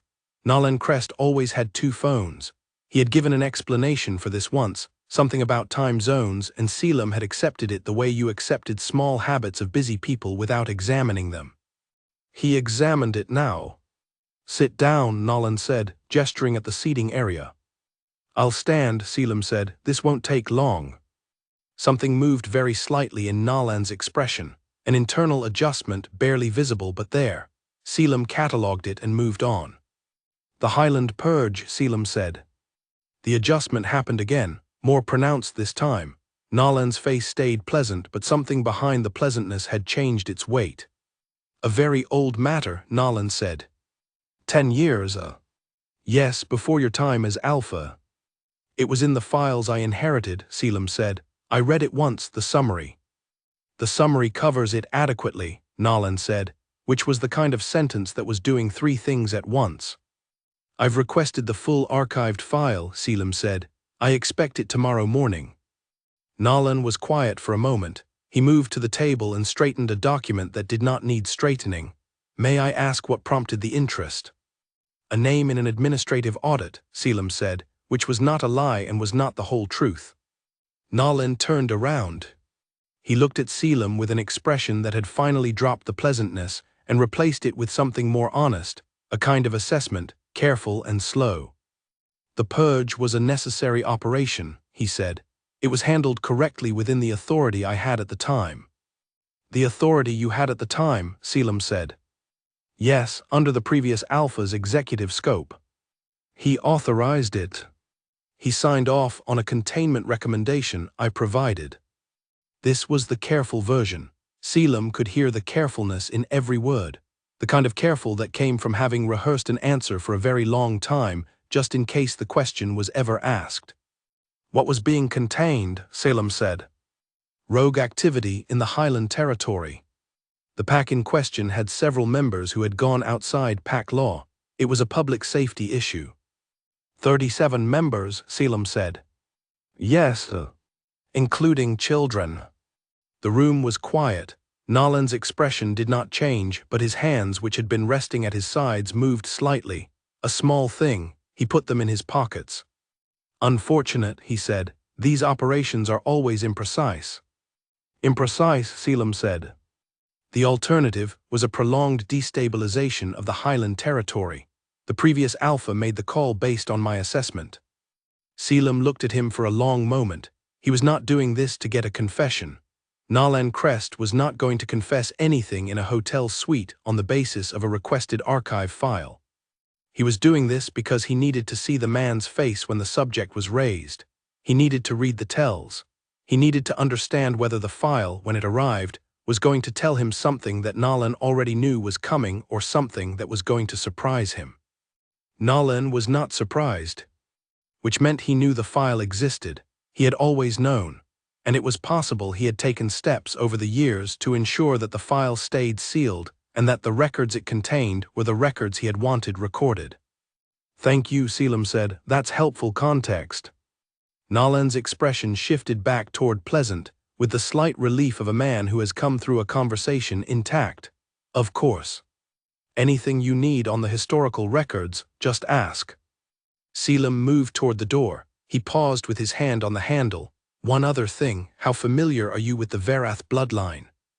This time, the adjustment in Nalan's face was not small. It was not catastrophic, he was too practiced for catastrophic, but it was enough. A slight tightening around the eyes, a half-second of recalibration that was half a second longer than it should have been. Old Pack history, Nalan said, largely theoretical. Of course, Selim said, good night, Nalan. He went out and pulled the door closed behind him. In the hallway, he stood for a moment and sorted through what he had just seen. Nalan Crest knew what the Verath bloodline was. The name had registered immediately, not as a piece of old history someone was asking about academically, but as a live thing, a relevant thing, a thing that made his jaw tighten in a way he had not been quite quick enough to stop. Selim took the elevator down to his own suite and sat at his desk and picked up the document folder he had been reading in the lobby. He put it down again. He thought about what Sira Cole had said, about the bloodline, about the name, about the words she had chosen, precisely enough to convey the meaning, no more, no flourish, no explanation. The way she spoke was the way people spoke who had learned to waste nothing. She had not told him what the bloodline was. She had let the implication sit there between them and trusted him to follow it. He was following it now. He knew what the Verath bloodline carried. He had read it in the old texts, the ones that predated the Accord's current record system, histories of Pack lineages and their properties, a null-sent female, a blank in the air where a person should be, and for the Alpha King who bonded with that bloodline, silence, a stillness in the wolf that was, the old histories agreed, the most powerful state an Alpha could occupy, not blinded, not weakened, focused, complete. The bond did not diminish him. It removed the noise. He sat at his desk for a long time. Then he picked up his phone and called Riven again. I need the archive file by morning, he said. If it's not in the courier system by 6, pull rank. Understood, Riven said. And the woman. He thought about her face in the lobby chair, the directness of it, the precision. She's not going anywhere tonight, he said. He was almost right about that. Sira, in her apartment 12 blocks away, was standing in the kitchen at 7:10, looking at her emergency kit on the table. It was a small bag, olive green, that she had packed 4 years ago and kept updated twice a year. Inside, documentation in 3 different names, cash in 3 different currencies, 3 changes of clothes, the metal box, and a sealed envelope with the next version of herself already planned out. City, apartment lead, 2 references she had prepared in advance, a first week's worth of an ordinary life ready to begin. She had her hand on it. She had walked home from the hotel with her mind perfectly clear, and her decision made. She had done what she could do. She had given him the information. The rest was not her responsibility, and she owed this city nothing more. And she had come in and taken off her coat and put the kettle on and gotten the kit out of the wardrobe and put it on the table. And now she was standing here with her hand on it and not picking it up. This was new. Running had always in the past felt like the only obvious thing. When it was time to go, it was time to go, and the body understood, and the hands moved and the feet followed. She had built her entire adult life on the reliability of that instinct. The instinct was not moving her right now. She stood in the kitchen for 6 more minutes. Then she made the tea. She put the kit back in the wardrobe. She sat down at the table with the tea and a pen and a notepad, and she did what she did when a decision was not yet ready to be made. She wrote out the variables and looked at them. What she knew, Nalan Crest was in the hotel. Selim Vane now had a name, the archive file was coming, the sweep was in 8 days. What she did not know, what Selim would do with the information. Whether Nalan Crest already knew she was here or had merely sensed an anomaly in his environment. Whether leaving tonight was safer or more dangerous than staying. What she felt, underneath the variables, something she did not write down because it resisted the format of a list. She sat with the something and drank the tea and told herself that feelings were not variables. Feelings were noise, and noise was the enemy of the lock, and the lock was what she had. The lock was what she had. She went to bed at 10:30 and fell asleep at 10:42, which was almost exactly on schedule, which was almost, in the context of the past 8 days, a miracle. She slept until 1:17 in the morning. The sound that woke her was not the alarm and not the street. It was a knock at her front door. She sat up immediately. She was out of bed in 3 seconds with her feet on the floor and her mind fully operational, because this was how she slept, not deeply, but with one level of awareness always running. She stood very still and listened. Another knock, quiet. Not aggressive, the kind of knock that was trying to be heard and not trying to alarm. She moved to the hallway without turning on any lights. Through the front door she stood and listened. She could hear breathing on the other side. One person, relaxed, not elevated. Whoever this was, they were not afraid of her. That was its own kind of information. "Miss Cole," a voice said through the door. Low, controlled. The particular quality she recognized now, the same way you recognized a sound you had been hearing all week. She stood in the dark hallway for 2 full seconds. Then she unlocked the door. Selim Vane stood in her doorway without a retinue, without an assistant, without anything except a dark coat and the expression of a man who had been thinking hard about something for several hours and had arrived at the point where thinking was no longer sufficient. She did not step back to let him in, and she did not step forward to block him. She stood in the door frame and looked at him. He looked at her. "I got the file an hour ago," he said. "Already," she said. "Riven has good contacts in the courier network." She absorbed this. "Then you know." "I know what's in the file," he said. "I know Nolan Crest's name is on the authorization. I know the official record is a fabrication." He paused. "I know there's a lineage reference in the suppressed section. Cross-referenced with the Verath Pack name." "Yes," she said. "I spoke to Nolan earlier tonight, before I had the file. He confirmed enough without saying anything useful." "He knows I'm here," she said. It was not a question. "I think he became aware of an anomaly," Selim said carefully. "Whether he's confirmed it as you specifically, I'm not certain. The sweep is in 8 days. I know. He'll see the scan results before you do." "I know that too," he said. She looked at him. In the low light from the street lamp through the curtain gap, he was a composition of shadow and line, the sharp angle of his jaw, the set of his shoulders, the darkness of his eyes, which were, at this hour and at this distance, the specific gray of charcoal. She was looking at him directly in a way she had avoided all week, because looking at him directly required her to process what she actually saw, and she had been too occupied with survival to afford that processing. She processed it now. "Come inside," she said. He came in. She closed the door. She turned on the lamp in the sitting room, which cast a warm pool of light across the small space, the couch, the table, the books she never had people over to see. He looked at the room with those careful dark eyes, and she had the very specific sensation of being known, which was different from being seen, and had always been something she could not allow herself to want. She sat on one end of the couch. He sat in the chair across from it, with the table between them, which was a respectful distance, and she noted that he had chosen it. "Tell me what you need," he said. The directness of it landed differently than she expected. Not what are you, not what happened, not what is the bloodline, what do you need? "I need the sweep to not flag me," she said. "I can override a sweep result," he said. "I have executive authority over the census system. Nolan Crest will see the reason code on the override." "Yes," he said, "he will. Then he'll know." "He'll know I intervened," Selim said. "He won't know why unless I want him to." She looked at him. "And you don't want him to know yet?" "Not yet," he said. "I need the archive files authorization chain fully mapped before I move on him. If I move too early without complete evidence, he has the legal structure of the previous administration behind him.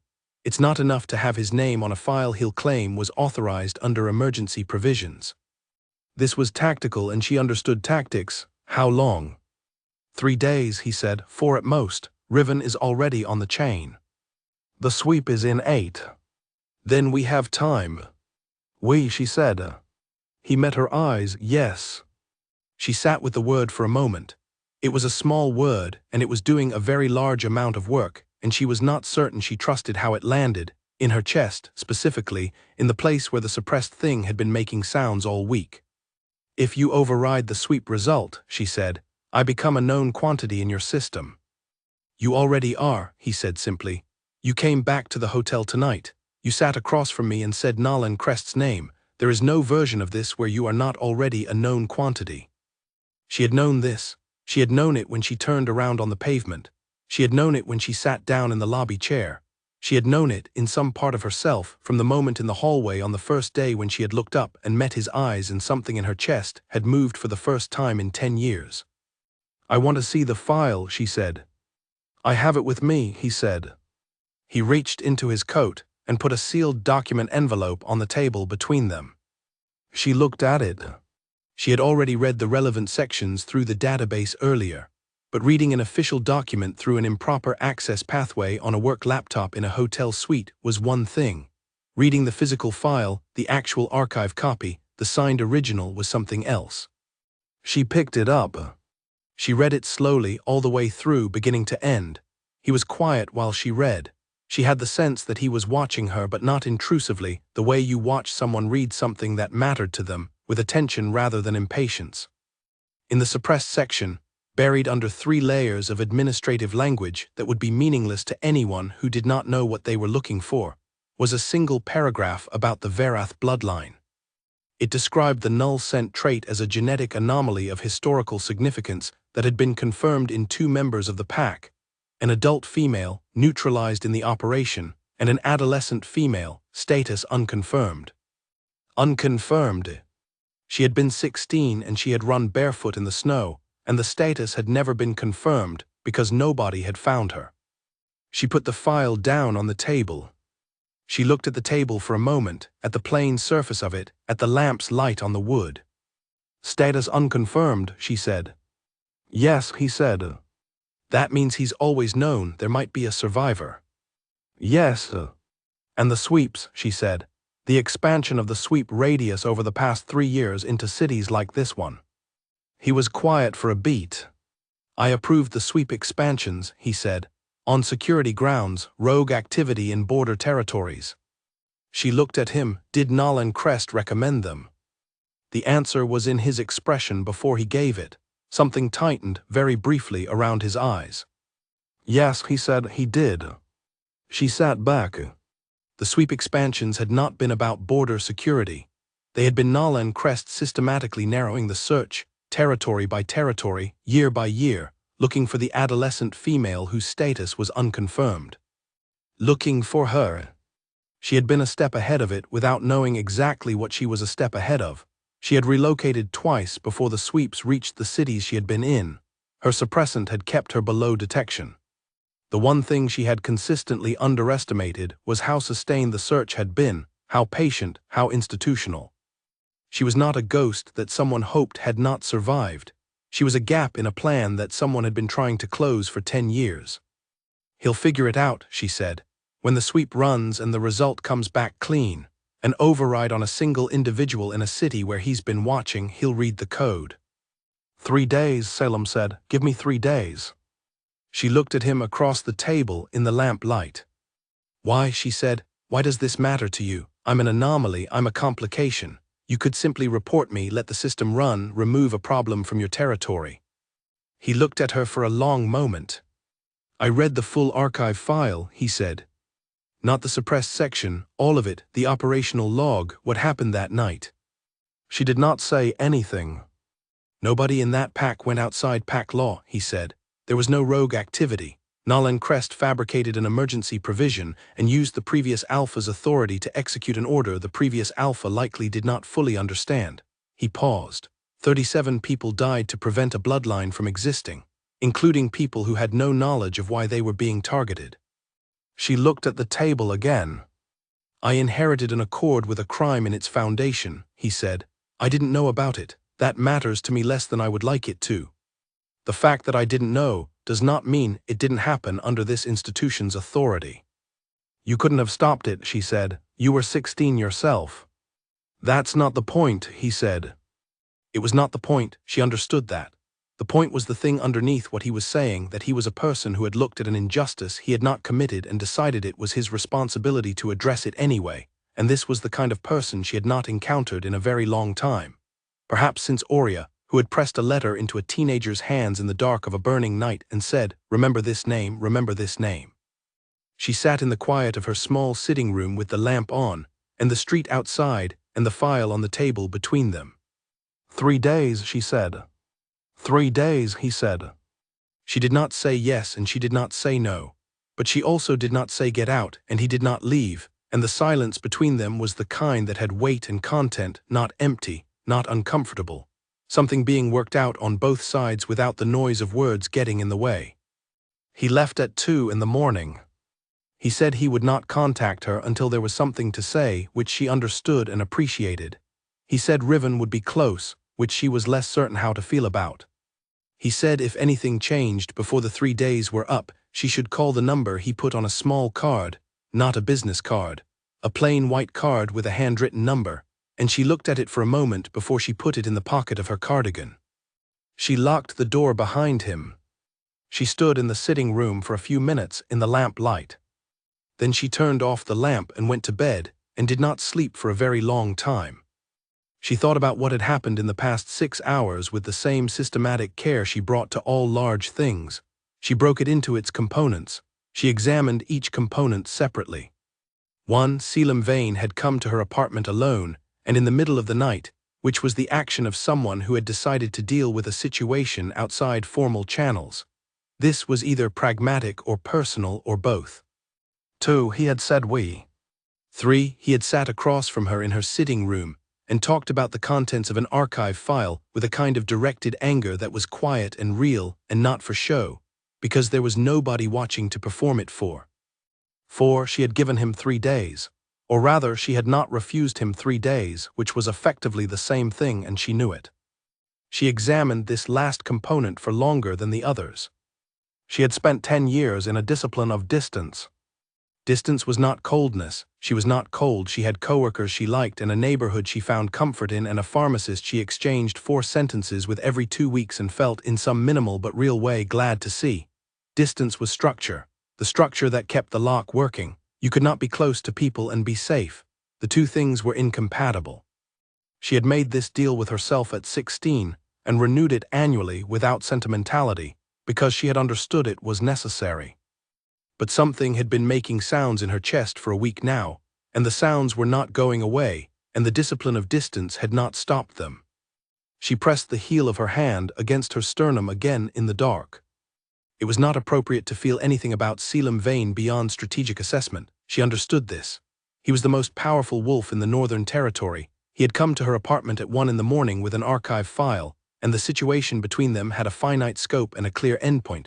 3 days, Nalin Crest dealt with, her safety secured, she moved on. That was the shape of it. She told herself this until the sky began to gray, and then she got up and measured her drops and got dressed. At the hotel the next morning she found the record suite working at its normal pace. Claire greeted her with her usual efficient pleasantness. Sierra sat at her end of the table and worked through the remaining portfolios with methodical speed. She was almost done now. 3 portfolios left. She could complete them by tomorrow afternoon if the pace held. At 10:30, Nalin Crest walked into the room. She had been expecting this in some form since the evening before, and so the moment his footfall registered in the hallway through the closed door she had 2 seconds to prepare. She arranged herself before he entered, eyes on her document, pen in hand, posture of absorption, and she was already inside that posture by the time the door opened. He was alone. He did not speak to Claire immediately. He came to the table, which was unusual, and he moved toward her end of it, which was more unusual, and he stopped about 4 feet from her position and looked at the folders in front of her with a look that was meant to appear casual. The Belford portfolio, he said. She looked up. 3rd from the left, she said. Cross-reference to tab G in the compliance system. Is there a specific document you need? I can pull it. No, he said. I was checking progress. He looked at her with his pleasant face. You're nearly finished. 2 or 3 days, she said. Efficient, he said. The timeline was clear, she said. He continued to look at her. She continued to look back at him with the mild professional attention of someone who had been interrupted in the middle of a task and was waiting politely for the interruption to end. She gave him nothing, not a trace of recognition, not a trace of wariness, a woman doing a job. His eyes moved across her face with a particular quality she recognized. He was trying to place something, Not to scent her, he was not a tracker, his detection ability was ordinary, but to read the face, to find the thing he was looking for in the arrangement of her features. She made her features arrange themselves into nothing. After a moment he nodded pleasantly and turned to speak to Claire about something administrative. He stayed for about 4 minutes, then he left. The door closed. Sierra did not move for 30 seconds, then she turned a page and kept reading. Her hands were steady. She was extraordinarily good at this.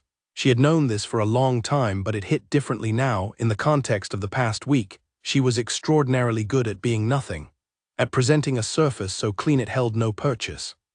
She had made an entire survival strategy out of the ability to be looked at and not seen.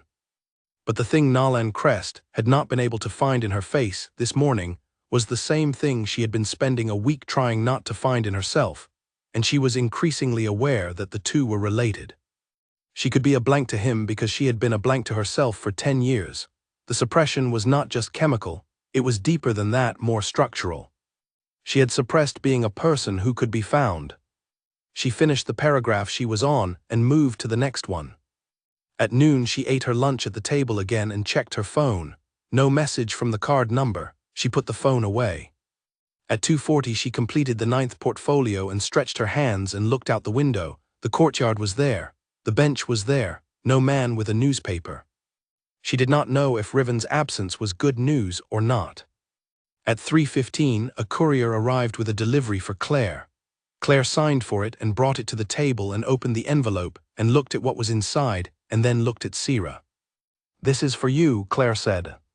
It was a single sheet of paper, an internal Accord document with a standard header. She looked at it. It was a formal notification of a census sweep that had been scheduled for 8 days from now, except the scheduled date had been crossed out by hand and replaced with a new date, in 4 days. Moved up by 4 days. At the bottom of the sheet in the notes section, the authorization code was listed. She looked at the code.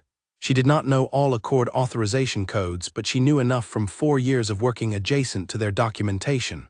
The code prefix belonged to the Territory Oversight Division. Nalan Crest had moved the sweep up by 4 days. She put the document down on the table in front of her and looked at it for 3 seconds. Then she picked up her phone and sent a message to the card number. "The sweep has been moved up, 4 days from now, not 8. She put the phone on the table and picked up the next folder. 22 minutes later the phone vibrated. "I know, I've seen the authorization, give me tonight." She read this and put the phone back in her bag and worked until 5 o'clock and went home and made dinner and ate it, and did not look at the metal box or the emergency kit. She looked at the small white card. She put it on the table where she could see it and ate her dinner and thought about what "give me tonight" meant. It meant he was moving. It meant 3 days had become 1. It meant whatever Riven had been mapping for the past 24 hours was close enough to act on. It also meant that something was going to happen tonight in one direction or another, and by tomorrow morning the situation that had been building all week would resolve in a way she could not fully predict. She had given him the information. He had the file. He had Riven. He had authority and resources and a name she had given him. She had done what she could do. What she could not do was leave, not tonight. Tonight she had to be here in this apartment, available to whatever came next. Running now tonight of all nights was the wrong move. Running tonight with a sweep advanced to 4 days and Nalan Crest aware enough to advance it would be a confirmation. It would make her visible in a way that the suppressant could not fix. She stayed. She washed her dishes. She checked the lock. She sat on the couch and did not turn on the television because noise felt wrong tonight. She needed to hear the building. At 9:30 her phone buzzed. She looked at the message. It was from a number she did not recognize, not the card number. It said, "I know who you are. I know what you have in the envelope. Come to the hotel or I will have the sweep run tonight." She read it twice. Then she sat very still and thought very carefully. The message was from Nalan Crest. It could only be from Nalan Crest. He had found the card number or had been monitoring Salem's communications, which was its own implication, and rerouted the message, or he had a separate channel he had used to send this. He knew about the envelope, about the letter. Somehow he had found out she had documentation. She thought about this with clinical precision. The only way he could know about the letter was if he had been aware for years that Aurea had written one. If he had known for 10 years that there was a letter with his name on it somewhere in the world, held by the unconfirmed adolescent survivor. He had not been looking for a ghost. He had been looking for the letter. She put the phone down on the table. She looked at it. The threat of running the sweep tonight was real. He had the authority through his division codes, as he had just demonstrated by advancing the date. If he ran it tonight while she was in her apartment, it would flag her location. What he did with that information depended on what resources he had available and the pace at which he could deploy them. She had at most 2 hours. She picked up the card number and called it. It rang twice and then Selim's voice was there. "I know," he said before she spoke. "He wants me to come to the hotel," she said. "Don't. He'll run the sweep tonight if I don't." "He doesn't have the operational authority to run it unilaterally," Selim said. "The divisional sweep requires a countersign from 2 Accord executives. He's bluffing." She thought about this. "Are you certain?" A brief pause. 90%. "That's not 100. "No," he said, "it's not." She held the phone and breathed for a moment. "What are you doing right now?" she said. "I'm in a car," he said. "Riven is with 2 others at the Accord's regional archive in this city. There are 4 documents I need signed and witnessed before I can formally move on Nalen. 3 of them are ready. The 4th requires a specific original signature that needs to be physically retrieved." He paused. 40 minutes. 40 minutes, she said. "Stay where you are," he said. "Lock your door, don't respond to him. And if the sweep runs, then I override it in real time. I have the authority to do that from anywhere." She stood in her kitchen with the phone in her hand and looked at the window. "All right," she said. 40 minutes, he said again. She put the phone down. She made a cup of tea she did not want. She drank it standing up. She watched the clock. At the 42-minute mark her phone buzzed again. Unknown number, different from the first. She looked at it. This time she answered. "Miss Cole." Nalen Crest's voice was smooth and unhurried, the voice of a man who did things from a position of patience accumulated over 60 years of careful maneuvering. "I thought you would call." "I didn't call," she said. "You did." "A distinction without much difference," he said pleasantly. "You're aware I've moved the sweep date." "I received the notification." "I want the letter," he said. "That's all. Whatever Aurea wrote, whatever she told you to remember, I want it. You give it to me, I make an administrative note that the anomaly I flagged was a false positive. You have no record in any system. You walk out of Dunmore free and clear, and you never hear from me or anyone connected to me again." She looked at the wall. She thought about the letter and the name on it, and the 4 documents that needed signing 40 minutes ago. "The letter names you in connection with the Highland Purge," she said. "If I give it to you, you destroy the only documented corroboration of an archive file you've spent 10 years keeping sealed." "Yes," he said simply. "And you expect me to trust that you'll let me walk away." "The alternative," he said, with a small shift in his pleasant tone, "is that the sweep runs tonight, and we have a very different conversation in a very different context." She stood in her kitchen and thought about 90%. She thought about 40 minutes, now 44 minutes passed. "I need to think about it," she said. "You have until midnight," he said. He ended the call. She put the phone down and called Selim. He picked up before the first ring finished. "I heard," he said. "Your line is monitored," she said. "I know, I'm using it deliberately. I want him to hear what I say to you next." He paused. "Riven has the 4th document. The filing is complete. Nalen Crest is being formally suspended from Accord executive authority as of 4 minutes from now with cause pending a full council inquiry. His access codes will be revoked in the next hour. He cannot run the sweep." She breathed. "The documents are with the regional council secretary and 2 independent witnesses," Selim continued. "This is not reversible tonight. He knows this." "He just called me," she said. "He wanted the letter." "He doesn't sound like a man who knows his codes are being revoked." "He will," Selim said, "in about 3 minutes." She stood in her kitchen. "Stay where you are," he said. "I'll be there in 20 minutes." The line went quiet. She put the phone on the counter. She stood in the kitchen. She looked at the wall and the window and the ordinary surfaces of a room she had lived in for 3 years and thought about what came next. The thing in her chest that had been making sounds all week was making them again, louder than before. She pressed her hand against it and it did not quiet, which was unusual. The sounds it made were not painful. They were more like the sounds of something that had been held under for a very long time and was coming up, not explosively but steadily, a pressure rising.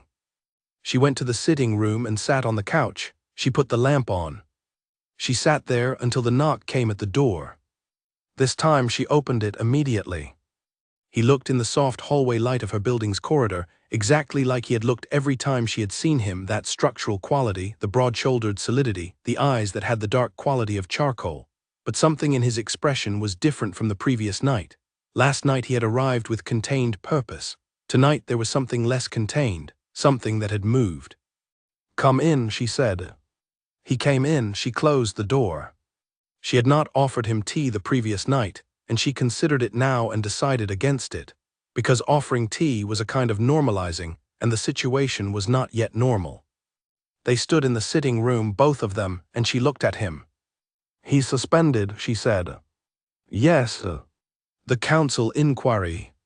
"Yes, it will take several weeks to fully process. Riven is managing the documentation chain. By the time it concludes, the archived purge file will be entered as evidence and the authorization record will be part of the formal inquiry." He paused. "He can't disappear it." She looked at the table. The archive file was still there where she had left it from the previous night. She had not put it away. "He'll try to leverage what he has before the inquiry concludes," she said. "He'll try," Selim agreed. "He has less than he thinks. His divisional access is suspended. His ability to run a census operation or execute anything through a cord infrastructure is gone until the inquiry clears, and the inquiry will not clear in his favor." "He still knows I'm here," she said. "Yes, but he can't act on it through official channels, which is the only kind of action he's capable of. Nahlen Crest is not a field operative. He is a bureaucrat who uses institutional machinery. Without the machinery, he has very little." She absorbed this. "The sweep," she said. "I've personally overridden the advance date," he said. "The sweep runs on its original schedule in 8 days, and when it does, your signature will be flagged as reviewed and cleared at the executive level. People will see that. Yes, they'll see that the Alpha King personally cleared a specific individual. That is not uncommon. It will be noted and forgotten. By everyone except the people who are looking for exactly that kind of note," she said. He looked at her. "Is there someone else?" She thought about the letter, about Oria's careful handwriting, about a single name, just one name. "No," she said, "I don't think so. I think it was Nahlen." He nodded slowly. "Then the flag does no harm." She sat down on the couch. He remained standing, which was fine. The room was small enough that standing or sitting made relatively little difference to the distance between them. "I'll finish the portfolios tomorrow," she said. "I can have everything complete by end of day." "Take the time you need," he said. "I said I'd have it done. I'll have it done." Something crossed his face, barely visible. She had the impression it was something between amusement and something warmer, and she was not going to look at it directly because looking at it directly felt like looking at the sun. "What will you do after the 23rd?" he said. She looked at the table. "I had planned to leave Dunmore." "Had planned," he said. She noted the past tense he had picked up. "I haven't decided," she said. "The reason I was planning to leave no longer exists in the same form." "No," he said. "So I may not leave," she said. "Or I may leave anyway. I haven't decided." "All right," he said. She looked up at him. "That's it, all right." "It's your decision," he said. She studied him. He was looking back at her with the same quality of attention he always used, focused, unhurried, not pushing anything. She had catalogued this quality a dozen times over the past week, and she had not yet been able to name exactly what it was. She thought she might know now. It was the attention of someone who was interested in what you actually were rather than what they wanted you to be. There was no projection in it, no image he was placing over what he saw, just looking. She had not been looked at like that in 10 years, perhaps longer. She looked back at him for a moment directly, without the buffer of professional neutrality, without the clean flat wall of her working surface. He looked back. The sound in her chest was very loud tonight. She stood up. "I'll see you at the hotel tomorrow," she said. He nodded. He picked up his coat. He moved toward the door and she walked with him to the hallway and he opened it and paused. "I'll have a formal record entry made," he said, "for the Verath Pack. What happened, who they were, the correct account. It won't undo anything, but it will be there." She stood in her doorway. She thought about Aurea with her careful handwriting and her measured sentences, and the words she had put down on paper in the last minutes before the fire. She thought about a letter that had been written for this moment, for the moment when there would be someone with the authority and the willingness to hear the truth, and the truth could be written somewhere, it could not be sealed. "Thank you," she said. It was a small sentence, and it was doing an enormous amount of work, and she thought he understood that. He said good night and went down the corridor, and she closed the door and stood in her hallway for a while in the quiet. The sound in her chest did not quiet either. But for the first time in a very long time, it did not feel like a problem. She went to the hotel at 8 o'clock the next morning and finished the remaining portfolios by 3 in the afternoon. Claire accepted the completed work with an efficiency that suggested she had expected it and perhaps quietly relied on it. She gave Sira a brief, warm thank you that was more genuine than the standard professional version and said the invoice would be processed by end of week. Sira thanked her and packed her bag and said goodbye to the 2 other staff members who had worked alongside her for the past 2 weeks without asking her a single personal question, which she had respected enormously. She took the elevator down and crossed the lobby. He was not there. She had not expected him to be. She went out through the main door and into the afternoon, which was cold and grey, and exactly what late autumn in Dunmore was supposed to be. She walked home by a slightly longer route, past the park and the market that was winding down for the day, past the dry cleaner and the laundromat and the restaurant that smelled like garlic. She bought green apples at the corner store, and the woman behind the counter said something about the weather and Sira agreed with her and went upstairs. She put the apples in the bowl. She changed out of her work clothes. She made tea. She stood at the window with the tea and looked at the street below. It had been 14 days since the conference, since the hallway, since the collision and the warm wall and the sound in her chest, lifting its head for the first time in a decade. She sat down at the table with the tea and tried to think about the next thing, the next practical thing. The portfolios were done, the assignment was over, she had no outstanding work commitments. She had her regular position at Allard & Voss, which she could return to tomorrow if she chose. She had the apartment for another 4 months on the current lease. She had, for the first time in 10 years, a situation in which leaving was not urgently required. This was new enough that she did not quite know what to do with it. She drank the tea and looked at the table. There was a knock at her door at 6 o'clock, not the careful middle-of-the-night kind, a normal-hour knock. She opened the door. Selim Vane was standing in the hallway with no coat this time, in a dark jacket, and he had the particular expression of a man who had been doing something all day and had come to the end of it. "It's done," he said. "The formal suspension. Formalized, documented, the council has been notified. Nalen Crest was escorted from the hotel at 4 o'clock this afternoon." He paused. He did not go quietly, which is consistent with his character. What does quietly mean in this context? He invoked 4 different legal provisions in the Accord Charter and tried to use 2 of them to delay the process. None of them worked. Riven had anticipated all of them. She looked at him. Riven anticipated 4 different legal provisions. "Riven is thorough," he said, and something in his expression was almost a smile, not quite, but almost. "Come in," she said. He came in. She made more tea, which she had not done the previous visit, which was a choice she was aware of making. They sat at the kitchen table, which was different from the sitting room. The kitchen table had dishes on the drying rack and a bowl of apples and the ordinary surfaces of a life being lived in it, and she was aware that letting him into this version of her space was a different thing from the sitting room's more neutral territory. She was less certain why she had done it. She filed the question for later. "The formal record entry for the Verath Pack," she said. "Is that underway?" "Riven is drafting the language tonight," he said. "I'll review it tomorrow. I'd like you to review it also if you're willing. You should have the final say on how it's written." She looked at the tea. Yes, she said, I'll review it. He nodded. They were quiet for a moment. The apartment was quiet around them, the ordinary evening sounds of a building, water in pipes somewhere above, a door closing 2 floors up. The sweep runs in 7 days now, he said. I know. Your override is in the system, executive-level clearance. He looked at her. After it runs, there will be a record in the Accord system, not detailed, just existing, an indication that you exist and that you've been cleared. Cleared, she said. As a reviewed case. It won't specify what you are, just that the Alpha King has reviewed your status personally. She looked at this from several angles. That will create questions. Yes, from people in the Accord who wonder why the Alpha King personally cleared a records administrator from a temporary contract. Yes, he said again.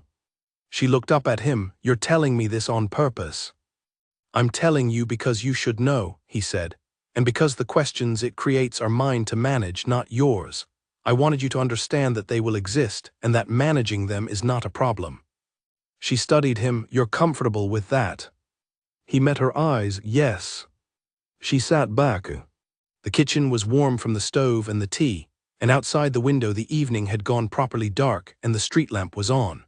She thought about the archive file entry she had read through the improper access pathway, the words status unconfirmed, and the decade that had followed from those 2 words. She thought about what it meant that the status was now, in some formal sense, resolved, not the way she had imagined it being resolved when she was 16 or 19 or any of the years after, not with distance and silence and carefully managed invisibility, but with a suspension document and a formal record entry and a man sitting at her kitchen table drinking tea. The suppressant, she said, I need to keep taking it, that doesn't change. I know, he said. It's not something I can simply stop. My scent signature without it would be, she paused, trying to find the right language, significant in a way that would draw attention. The null scent signature, he said carefully. Without the suppression, the scent is what it is, essentially a blank, a very pronounced, very distinctive blank. To a wolf with strong enough detection ability, it's unmistakable, she said. It pulls at something. I learned that at 16 before I understood what it was. He did not say anything for a moment. She had the sense that he was choosing his words with some care. When I first couldn't scent you, he said, the absence pulled at something, yes. She looked at him. I understood what it meant, he said, about 3 days before you came back to the hotel. She processed this. He had known what she was before she told him. He had known the bloodline, known what the absence meant, and he had waited. He had not acted on it, he had not told her. He had waited for her to come to him. Why didn't you say so, she said. Because it wasn't mine to say, he said. What you are is yours to say or not say. She sat with that. The old histories, she said slowly, about the null scent bloodline and the alpha bond. Yes. You've read them. Yes. She looked at her tea. She was not going to ask him the question directly because the question was too large for direct asking, and the situation between them was too new and too complicated for the largest question to be the next thing. But she was going to sit with its implication, and she thought he was sitting with it too, on his side of the table.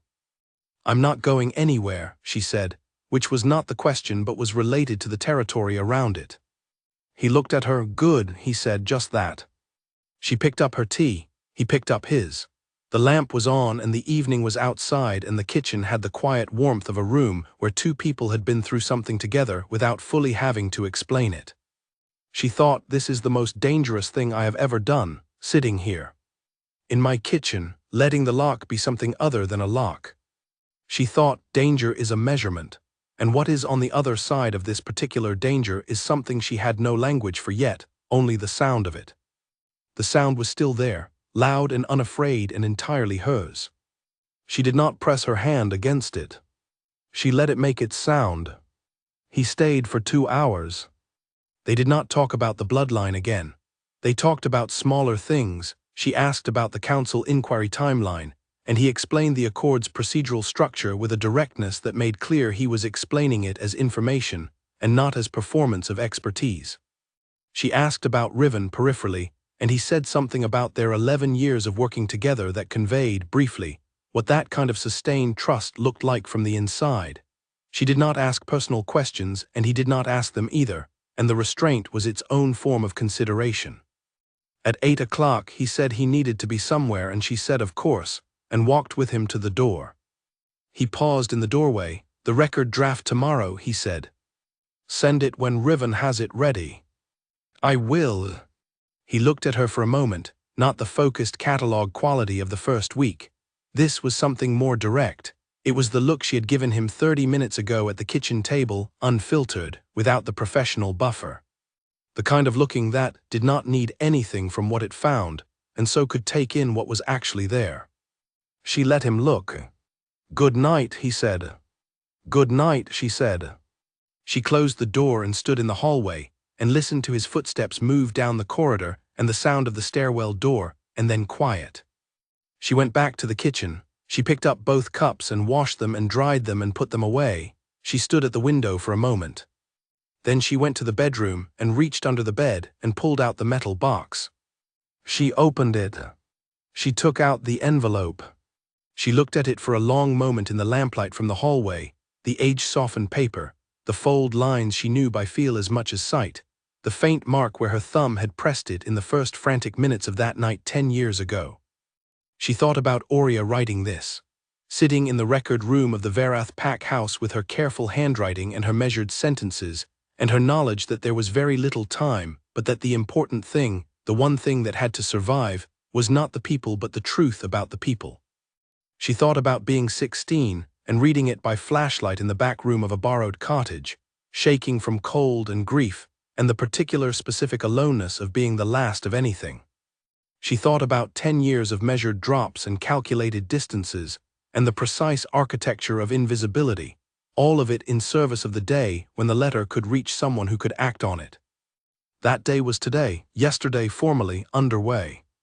She put the letter back in the envelope. She put the envelope back in the box. She closed the box. She did not put it back under the floorboard. She put it on the nightstand beside her bed where she could see it. She lay down and looked at the ceiling. The sound in her chest was steady and present and entirely new, not the sound of the suppressed thing that had been making itself heard for a week, something that had moved past the making itself heard stage and arrived somewhere else. She did not have a name for it yet. She thought she would eventually. She closed her eyes. She slept until the alarm went off at 5:45. She reached for the alarm. Her hand stopped. She lay there for 4 seconds in the dark of the early morning, in the same bed she had slept in for 3 years, in the same apartment she had shaped into the same careful, ordinary life, with the alarm still making its sound. Then she pressed snooze. It was the first time in 10 years. She lay there for 9 more minutes with her eyes open, looking at the ceiling, and the sound in her chest that she did not yet have a name for was there too, and she let it be there, and the morning came in slowly through the thin curtain, and the city began to move outside, and at 5:54 she got up. She went to the bathroom cabinet. She opened it. She looked at the 6 bottles in their careful row. She measured 4 drops into the glass of water, the way she always did. She held the glass. She drank it. She put the glass back. She looked at herself in the mirror for a long moment, brown hair, dark eyes, the jaw that was always set a little too firmly when she was thinking. She looked at herself with the clear, direct look she had given Selim last night at the kitchen table, without the buffer, without the clean, flat surface. What she saw was a woman who had been careful for 10 years, and had kept herself alive through that carefulness and had, in the past 2 weeks, allowed the carefulness to include something she had not permitted herself to include before. The possibility of being here, of remaining. Not as invisibility, not as maintenance of a position until the next relocation, but as a real and chosen presence in a place. She did not know yet if she would stay in Dunmore. The decision had not fully formed, but she knew that whatever she decided, she was deciding it from a different position than the one she had occupied 2 weeks ago. She was not running. She was not hiding. She was a person looking at a mirror on an ordinary morning in a life that had, without fully announcing it, become hers. She put on her clothes. She made tea. She sat at the kitchen table, and the morning came fully in, and the green apples were in the bowl, and the cup was warm and the city outside was doing what it did, ordinary and vast and unaware of her, the way she had always preferred it. She picked up her phone. There was a message from a number she now recognized. It said, "Riven has the draft ready. Can I send it this morning?" She looked at the message, then she typed back, "Yes." She put the phone down and drank her tea. 40 minutes later the draft arrived and she read it at the table all the way through, beginning to end. Riven's language was careful and precise and respectful. He had gotten the names right, every member of the pack individually listed, which she had not expected and which required her to put the phone down for a moment and look at the window. 37 names. She had not said them aloud since she was 16. She had said them in her head sometimes in the night, a kind of inventory, a way of keeping them from becoming only a number. But she had not seen them written down, correctly spelled in a formal document, as people who had existed and whose existence was now part of an official record that could not be sealed. She picked up the phone again. She typed, "This is right, use it as written." She sent it. She sat at the table for a while after that, with the tea going cool in the cup, and she was not sad exactly, and she was not relieved exactly, and she was not anything that had a clean single-word name. She was present here, in her kitchen, holding something very large and very old in her hands and not putting it down and not running from it. She let it be there. Then she rinsed the cup, picked up her bag and went to work. The Accord Council inquiry opened formally 6 days later. She was not present for it. She was not required to be present for it. She was at her desk at Allard and Voss, processing the inbox that had accumulated during her time at the Marin, which was considerable. Patris had managed the most urgent items, but there was a backlog, and she worked through it with the same methodical care she always brought to it, and the day passed the way days passed, in the particular compression of attention and small tasks that turned morning into afternoon without ceremony. Gerald stopped by her desk at 11 and said he was glad to have her back. She thanked him and meant it, more than she usually meant such things. At 3:30 her phone showed a message. "The inquiry is on record. Nalan Crest's suspension is formally extended pending outcome. His divisional codes are fully revoked." She read this and put the phone away and went back to the database. At 5 o'clock she packed up and walked to the subway and went home. She stopped at the corner store, and the woman behind the counter said something about the cold getting worse, and Sira agreed and bought green apples and a piece of ginger cake that she did not usually buy, and only understood she had bought it when she was paying, by which point it was already too late to put it back. She ate the ginger cake at the kitchen table that evening and thought about this. The sweep ran 2 days later at 4 in the morning, in the automated cycle that the Accord's regional system used for off-peak processing. She knew the timing because she had been working adjacent to Accord documentation long enough to understand their operational rhythms, and she had set an alert on her phone for 3:58 so that she would be awake when it ran. She sat on the edge of her bed in the dark, and her phone showed the time, and she breathed and she waited. At 4:11 her phone buzzed. The Accord's automated notification system, which she had an account in through the records contractor system. The notification was a standard sweep acknowledgement, no anomalies in her sector, all signatures reviewed. Below it, visible in the administrative notes field that most users would not know to look for, was a single code, XCLR01. Executive clearance, personal review. Her signature had been flagged, reviewed, and cleared, by name, by the Alpha King. She stared at the code for a moment.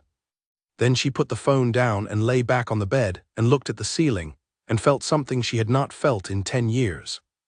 Safe was the wrong word.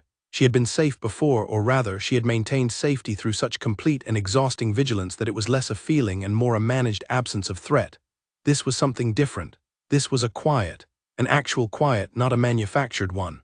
The absence of the held breath quality that she had been living inside for so long she had stopped noticing its weight until it began to lift. She lay there until 5:30. Then she got up and measured her drops and dressed and went to the window. The city was going from dark to gray. The street below was still mostly quiet. A delivery van, 2 people with a dog, a light in the building across the way, someone already up, someone with their own morning routine. She went to the kitchen and made tea and sat at the table and looked at the apples in the bowl. Her phone buzzed at 6. The message said it ran clean. "Are you all right?" She looked at it for a moment and then typed back, yes. A pause, then good. She put the phone down and drank her tea. The inquiry concluded 18 days later. She followed it at a distance, through the formal Accord bulletins that Riven had arranged for her to receive as part of the contractor record system, a small bureaucratic solution, typically impersonal, that meant she could stay informed without being visible in the process. The findings were extensive. The inquiry committee had gone back through not just the Highland Purge authorization, but a pattern of operational decisions made under Nalin Crest's divisional authority over 30 years. The Highland Purge was not the only irregularity. It was the most severe, but it was part of a larger pattern of decisions made in service of interests that were not the Accords, and not the territories, and not any pacts. The report named those interests. Nalin Crest had been operating for decades in partial loyalty to a faction outside the Accord, an older organizational structure, a remnant of a pre-Accord arrangement that had never fully dissolved, that had its own reasons for wanting certain bloodlines eliminated, and certain territories fragmented, and certain alphas weakened. She read this section of the report twice. The Null Scent bloodline had not been targeted because of Nalin Crest alone. It had been targeted because someone, somewhere in that older structure, had understood what it meant for an Alpha King to bond with a Null Scent mate, and had found the prospect deeply inconvenient. She thought about this for a long time. An Alpha King made quiet by the bond, focused, complete. The noise stripped from his wolf so that what remained was pure clarity. A still alpha was a dangerous alpha, not dangerous in the way that aggression was dangerous, not territorial and reactive. Dangerous the way precision was dangerous, the way absolute certainty was dangerous, the way a leader who could not be destabilized by the constant internal roar of competing instincts could see past the noise to what was actually true. Someone had not wanted that. She sat with the implication, and then she moved on from it, because the implication was large enough to swallow you if you let it, and she had spent 10 years resisting the things that wanted to swallow her. She sent Riven a message, the faction reference, "Is it active?" He replied within 2 minutes, reduced, under investigation. "Selim has people on it." She replied, "All right." She put the phone in her pocket and went back to work. 2 weeks after the inquiry concluded, she got a message from a number she now had saved under a name. It said, "There's something I need to tell you in person, not urgently, when you have time." She looked at the message. She typed back, "Tomorrow evening." He replied, "Yes." She put the phone down and looked at the wall. Not urgently. The qualifier was careful, and she noticed the care in it. He was giving her time and space and a low-pressure framing, and she was aware that all of it was deliberate, and that the deliberateness was a form of respect that she did not take lightly. She went to the kitchen and stood at the window. She thought about what there was to tell her in person. She thought about the old histories, about the bond that the Null Scent bloodline carried, about the silence it created in an alpha, not a deprivation but an arrival, a stillness that was not emptiness. She thought about the sound in her chest. She went to bed at 10:30. She lay in the dark for a while.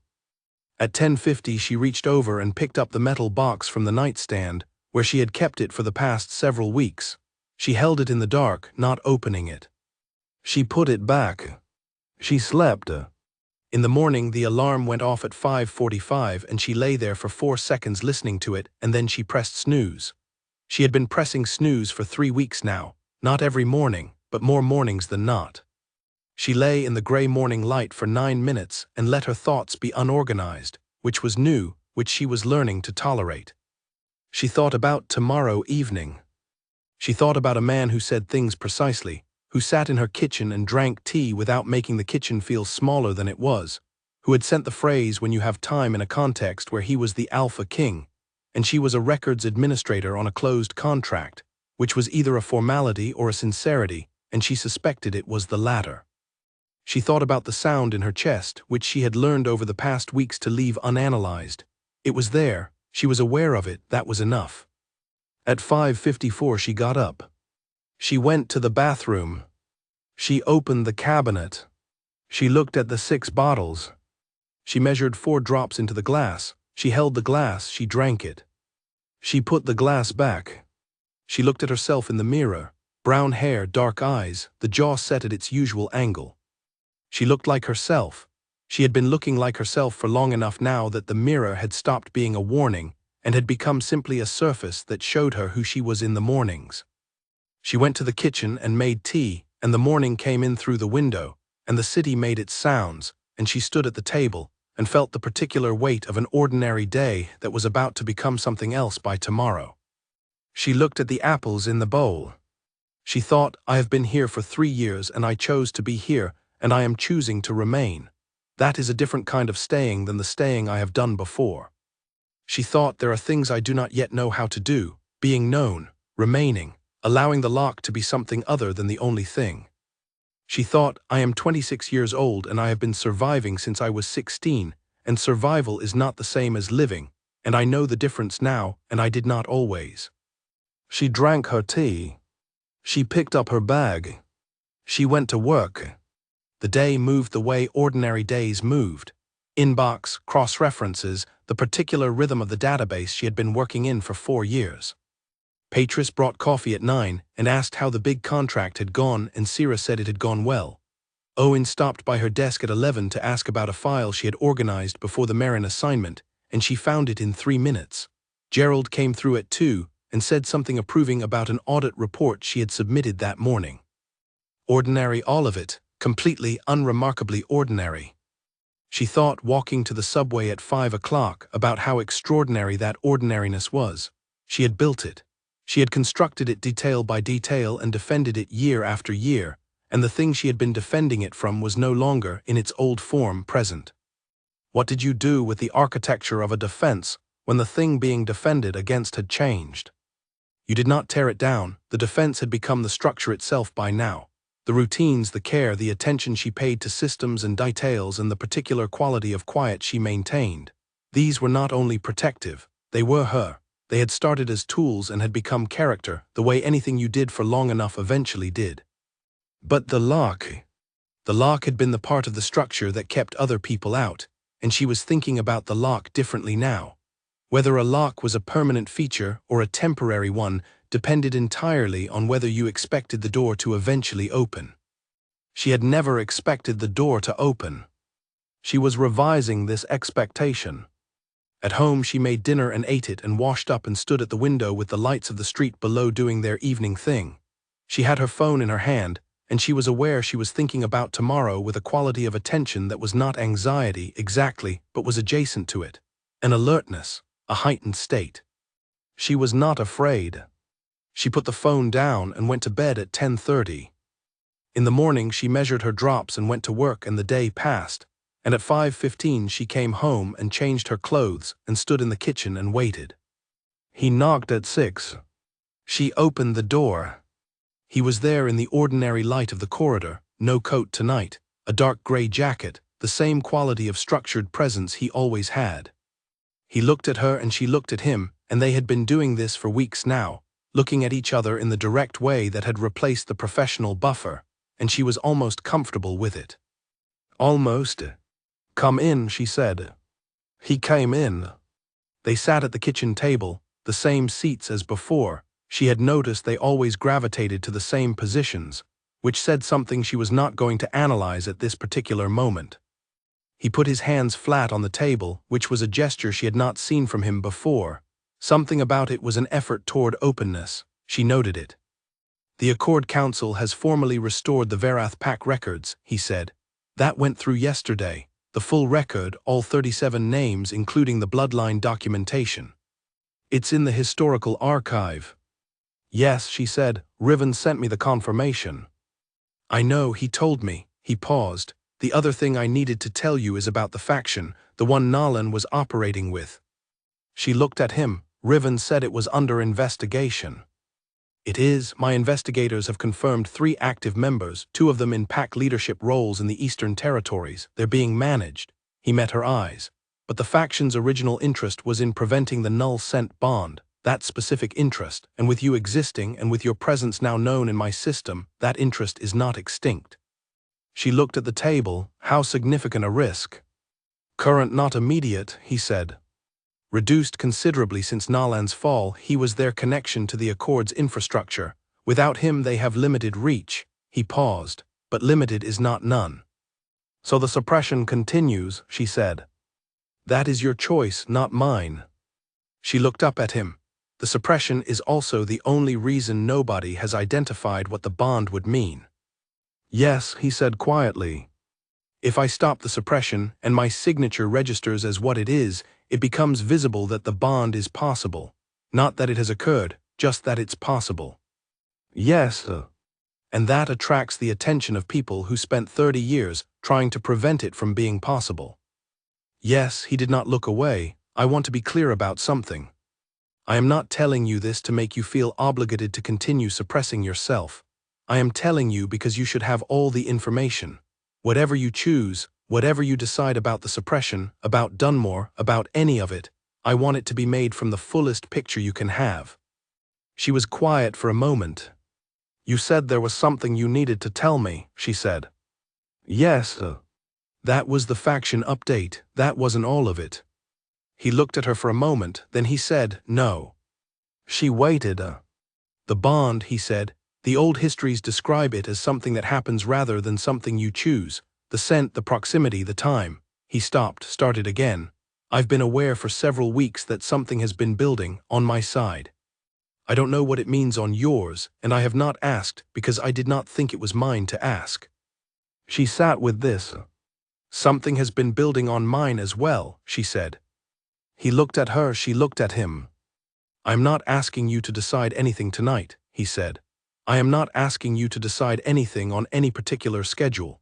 I'm telling you this because the information belongs to you, and because telling you is the honest thing, and because keeping it to myself any longer felt dishonest.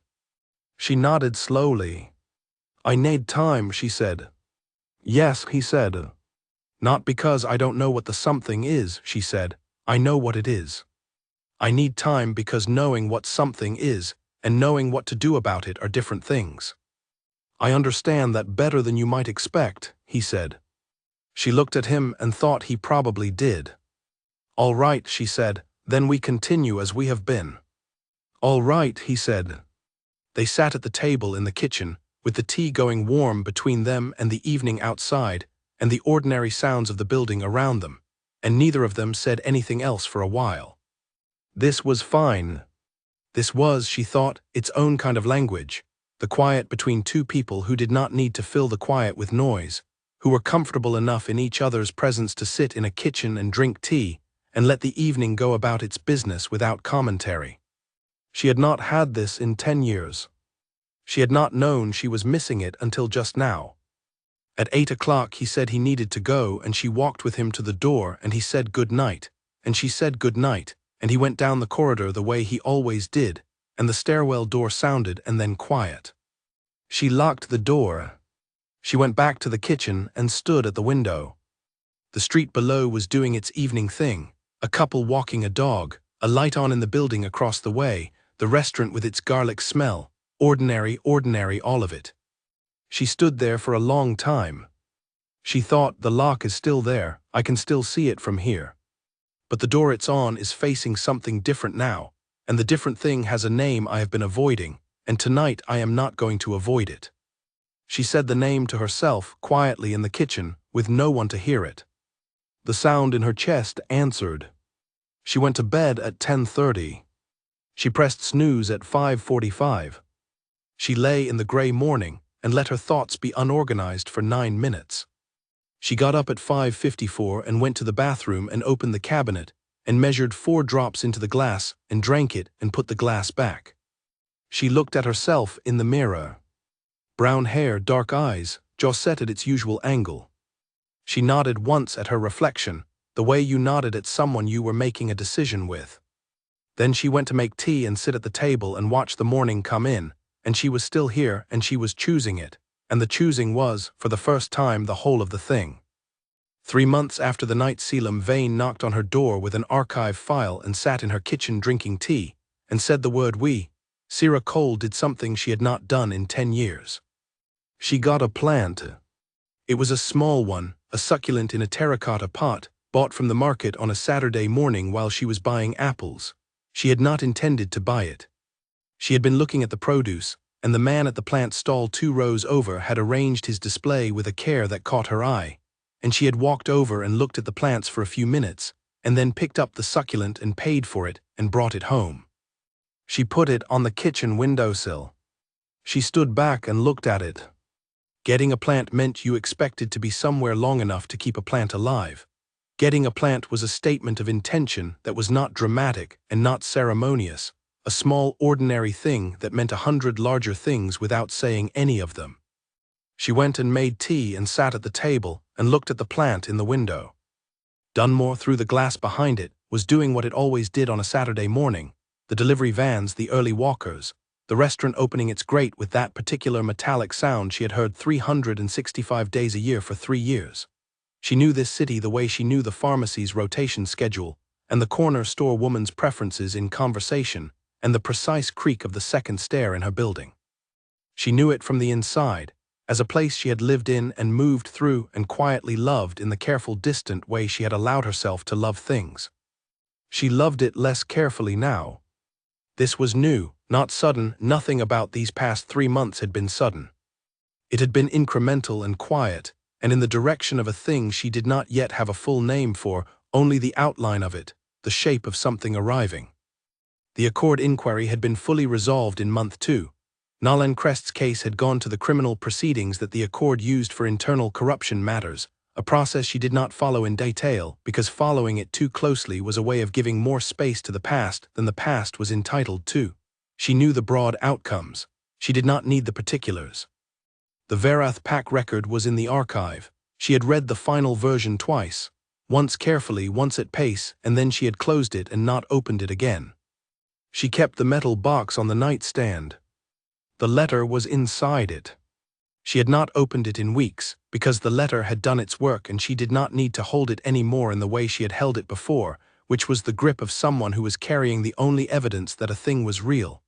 The thing was real now in other ways, official ways, permanent ways. She drank her tea. Her phone buzzed. The message said, "Are you free this afternoon?" She typed back after 2. He replied, "I'll come at 3. She put the phone down and looked at the plant.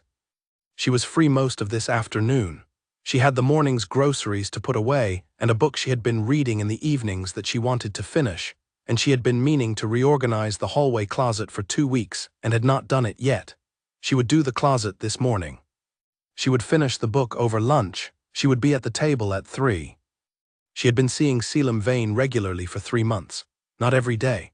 Not with the frequency of people who were operating with urgency, who had something to prove or a deadline to meet.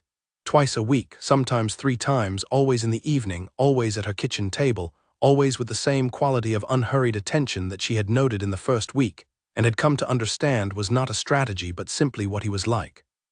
He had not in 3 months pressured her about the bond or the old histories or the future. He had mentioned the faction update twice, both times practically, both times with the same clear information she could act on or set aside as she chose. He had brought her documents once, formal Accord paperwork regarding the Verath record entry, which required her signature on one section as the surviving bloodline representative, a phrase she had had to sit with for a few minutes in the quiet of the records room before she could write her name on the line. They had talked, extensively, over 2 months of Tuesday and Thursday and occasionally Sunday evenings, in the particular way that happened when 2 very private people found each other's company worth organizing themselves around. She knew things about him she had not expected to know, about what the territory had been like when he took it, about the specific early years when his authority had been built on a very narrow base and required constant and exhausting maintenance until it stabilized, about Riven and what 11 years of that kind of loyalty looked like from the inside, and about the loneliness that was the specific byproduct of being the person everyone else organized around. He knew things about her too, not everything, but things, about Edna and the back room of the borrowed cottage and the flashlight, about the towns she had moved through in the first years that she could no longer remember in the correct order, about Patris and Owen and Gerald, and what it felt like to be liked by people who did not know what you were, and whether that liking was real. She had said, "I think the liking is real. The knowing what I am would not change it, for Patris at least. She would simply want to know more, which is what she always wants." He had said, "That sounds about right for the good ones." She had thought about this for days after. At 3 o'clock she heard the knock on the door and she opened it, and he came in and they sat at the kitchen table, and the succulent was on the windowsill behind her. He noticed it immediately. She watched him notice it without appearing to, a small adjustment in his gaze briefly to the plant and back. He did not say anything about it. She appreciated this.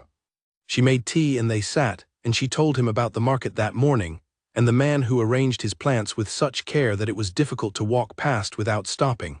And he listened and asked something about the market, and she described it, and they talked about small things for 20 minutes in the comfortable way that had developed between them.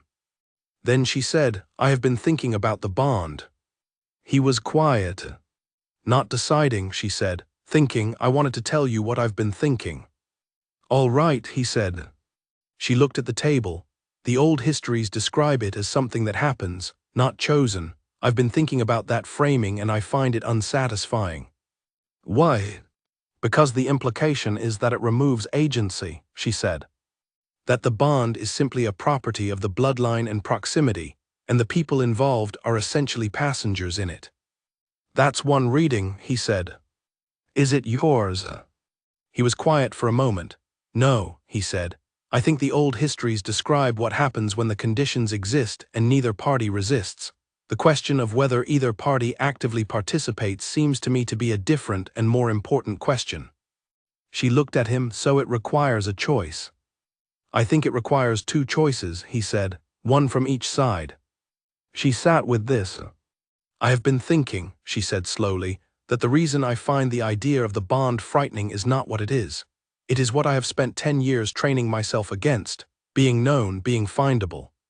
Allowing someone close enough to the actual interior of what I am that the distance collapses. She looked at the table. The suppressant is chemical, but what it represents is a habit I have been practicing for a very long time. Yes, he said. And habits, she said, are choices that have become automatic. The way back to a choice is to make it consciously again. He was looking at her with the full quality of his attention. I'm not saying I'm ready, she said. I am not saying tomorrow or this week. I am saying that the thing I have been working through for the past 3 months is this specific problem, and I wanted you to know where the work has gotten to. He was quiet for a long moment. When he spoke, his voice was careful. Thank you for telling me. You could have pressured me, she said.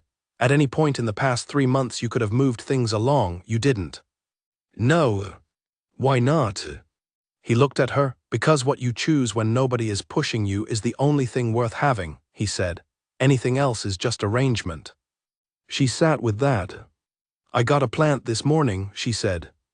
He looked at the windowsill, back at her. I noticed, he said. It means I expect to be here long enough to keep it alive, she said. I know, he said. I have not kept a plant alive in 10 years, she said. I have not permitted myself the implication.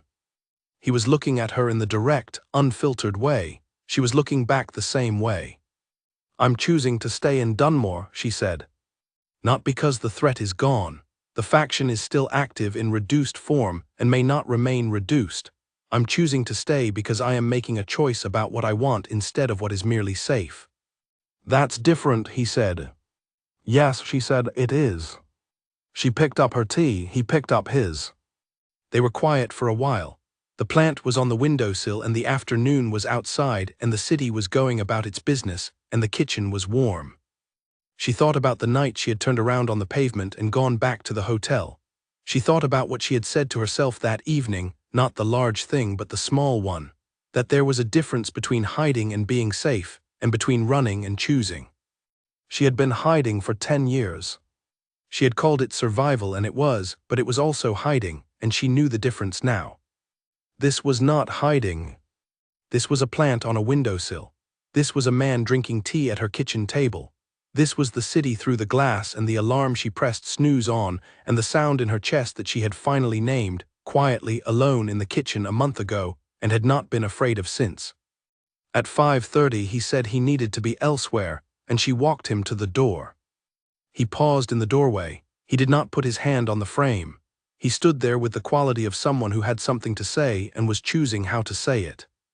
The choice I made, he said, 3 months ago on my side, I want to be clear that it hasn't changed. She looked at him. "I know," she said. He nodded once. She opened the door a little wider. "Next Tuesday," she said. "Next Tuesday," he agreed and went down the corridor, and the stairwell door sounded, and then quiet. She closed the door. She went to the kitchen and stood at the window with the plant on the sill and the street below and the ordinary evening light. She thought about the metal box on the nightstand, about a letter she no longer needed to hold as a grip, about 37 names written in an archive that could no longer be sealed. She thought about an alarm clock and a snooze button and 9 minutes of unorganized morning thought. She thought about a plant. She went to the kitchen counter and turned on the radio low. She had not done that she tried to remember. Long enough that the particular sound of it, music from the radio in an ordinary kitchen on an ordinary evening, was new enough to notice. She stood there and let it play. She made dinner, she ate it, she washed up. She sat at the table for a while with the radio on and the plant on the sill and the last of the evening light going from the window. She was not invisible. She was not hiding. She was a woman in a kitchen in a city she had chosen, with a plant she intended to keep alive, and a door that was no longer locked from the inside with both hands. The lock was still there. She was not going to pretend the lock was not there, that would be foolish, and she was not a foolish person. The world that had made the lock necessary had not fully changed. It had shifted, and the shifting mattered, and there was more shifting yet to come. But a lock on a door was only a problem if you believed the door was never going to open. She believed the door was going to open. She did not know yet what the full shape of the other side was. She was 26 years old, and she had been surviving since she was 16, and she had become, without fully planning it, someone who was starting to be interested in what came after surviving. This was the most frightening thing she had ever allowed herself. It was also, she discovered, sitting in the kitchen with the radio on and the plant on the sill and the evening outside, the lightest she had felt since she could remember. She stayed at the table until 9. Then she turned off the radio and the kitchen light. She walked to the bedroom. She picked up the metal box from the nightstand and looked at it for a moment. She put it in the drawer of the nightstand, still close, still there, but in a drawer which was a different place than a loose board and a different place than on top of the surface where she could see it. A drawer was not hiding something. A drawer was where you put things that did not need to be constantly visible to be held. She lay down. She thought about next Tuesday. She closed her eyes. The alarm would go off at 5:45. She would press snooze. She would lie in the gray morning for 9 minutes.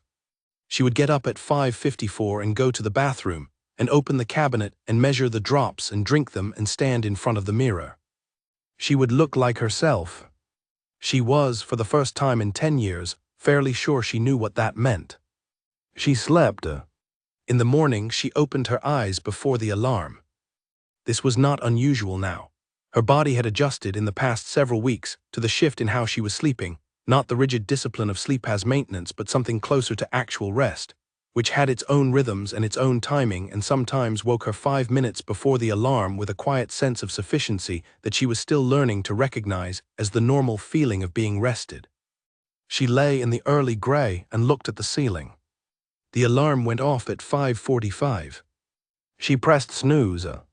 9 minutes. She thought about the day. Tuesday, she would go to work. She would process the inbox. She would eat lunch with Patris, who had been asking with increasing frequency about the well-paid contract and what the Accord people were like, and Sierra had been telling her small truths, that the work had been interesting, that the filing system had been a challenge, that the senior executives had precise expectations. Patris found this satisfying and did not press for more, which was one of the things Sierra had always liked about her. After work she would come home, she would make dinner, Selim would come at 7. She lay in the gray morning and thought about the conversation they would have, which she had been thinking about for a week, not with anxiety, with the particular attention she gave to things that mattered, thorough, deliberate, willing to sit with the parts that were not yet clear until they became clear. There was something she had been carrying for 3 months that was ready to be said, not the large things those had been said in their oblique and careful way, something smaller and more direct, the kind of thing that you withheld not because you were afraid of it but because the timing had to be right, and the timing had been quietly becoming right for the past 2 weeks, and tonight it would be. At 5:54 she got up. Bathroom cabinet, drops, water. The bitterbark taste she had long since stopped tasting. She looked at herself in the mirror. Then she went to the kitchen and watered the plant and made tea. The plant was doing well, 3 weeks in, and it had not died, which she took as a good sign and also as a small and ordinary pleasure. She had discovered she liked looking at it in the mornings, something about the green against the terracotta against the morning light, something about the fact of it that she had bought it and brought it home and it was alive. She drank her tea. She picked up her bag. She went to work. The day moved in its familiar shape.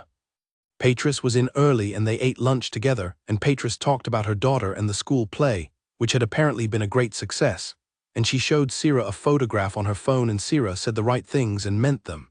Gerald appeared at 3 to ask about an upcoming compliance review, and she talked him through the preparation timeline, and he said she was a real asset and she thanked him. At 5 o'clock she went home. She made dinner. Grilled vegetables, rice, something with ginger that she had been making recently after the success of the ginger cake impulse buy. She ate at the table with the plant on the windowsill and the radio on low. She washed up. She changed into something less office formal. She sat on the couch and read for 40 minutes, and put the book down when she heard his knock at 7. She opened the door. He came in with the usual quiet presence, the usual dark jacket, the eyes that were the particular charcoal gray she had stopped trying not to notice months ago. She made tea. They sat at the table. He told her about the week, a meeting of the Accord Executive Council, the first full council gathering since the formal restructuring that had followed the inquiry. He described it with the kind of brevity that was not evasion but genuine compression, giving her the shape of it without performance. She asked 2 questions. He answered them. Then there was a quiet. She looked at the plant. She looked at him. "There is something I want to say," she said. He put down his tea. "I have been thinking," she said, "about what it means to choose the bond, not the bloodline, not the history, not the old texts, the actual present-day thing between 2 actual people who are both choosing it." He waited. "I have been afraid," she said, "for most of my adult life of being known, not seen. I understand the difference now. Seen is surface. Known is interior, and knowing someone means they can find you, and being found was for a very long time the most dangerous thing I could imagine." "Yes," he said. "It's not the most dangerous thing I can imagine anymore," she said. "The most dangerous thing I can imagine now is arriving at some future point and finding out that I spent another 10 years keeping the distance, and that the distance cost me something I am only beginning to understand the value of." He was looking at her with the full quality of his attention. She looked back. "I am not ready to stop the suppressant," she said.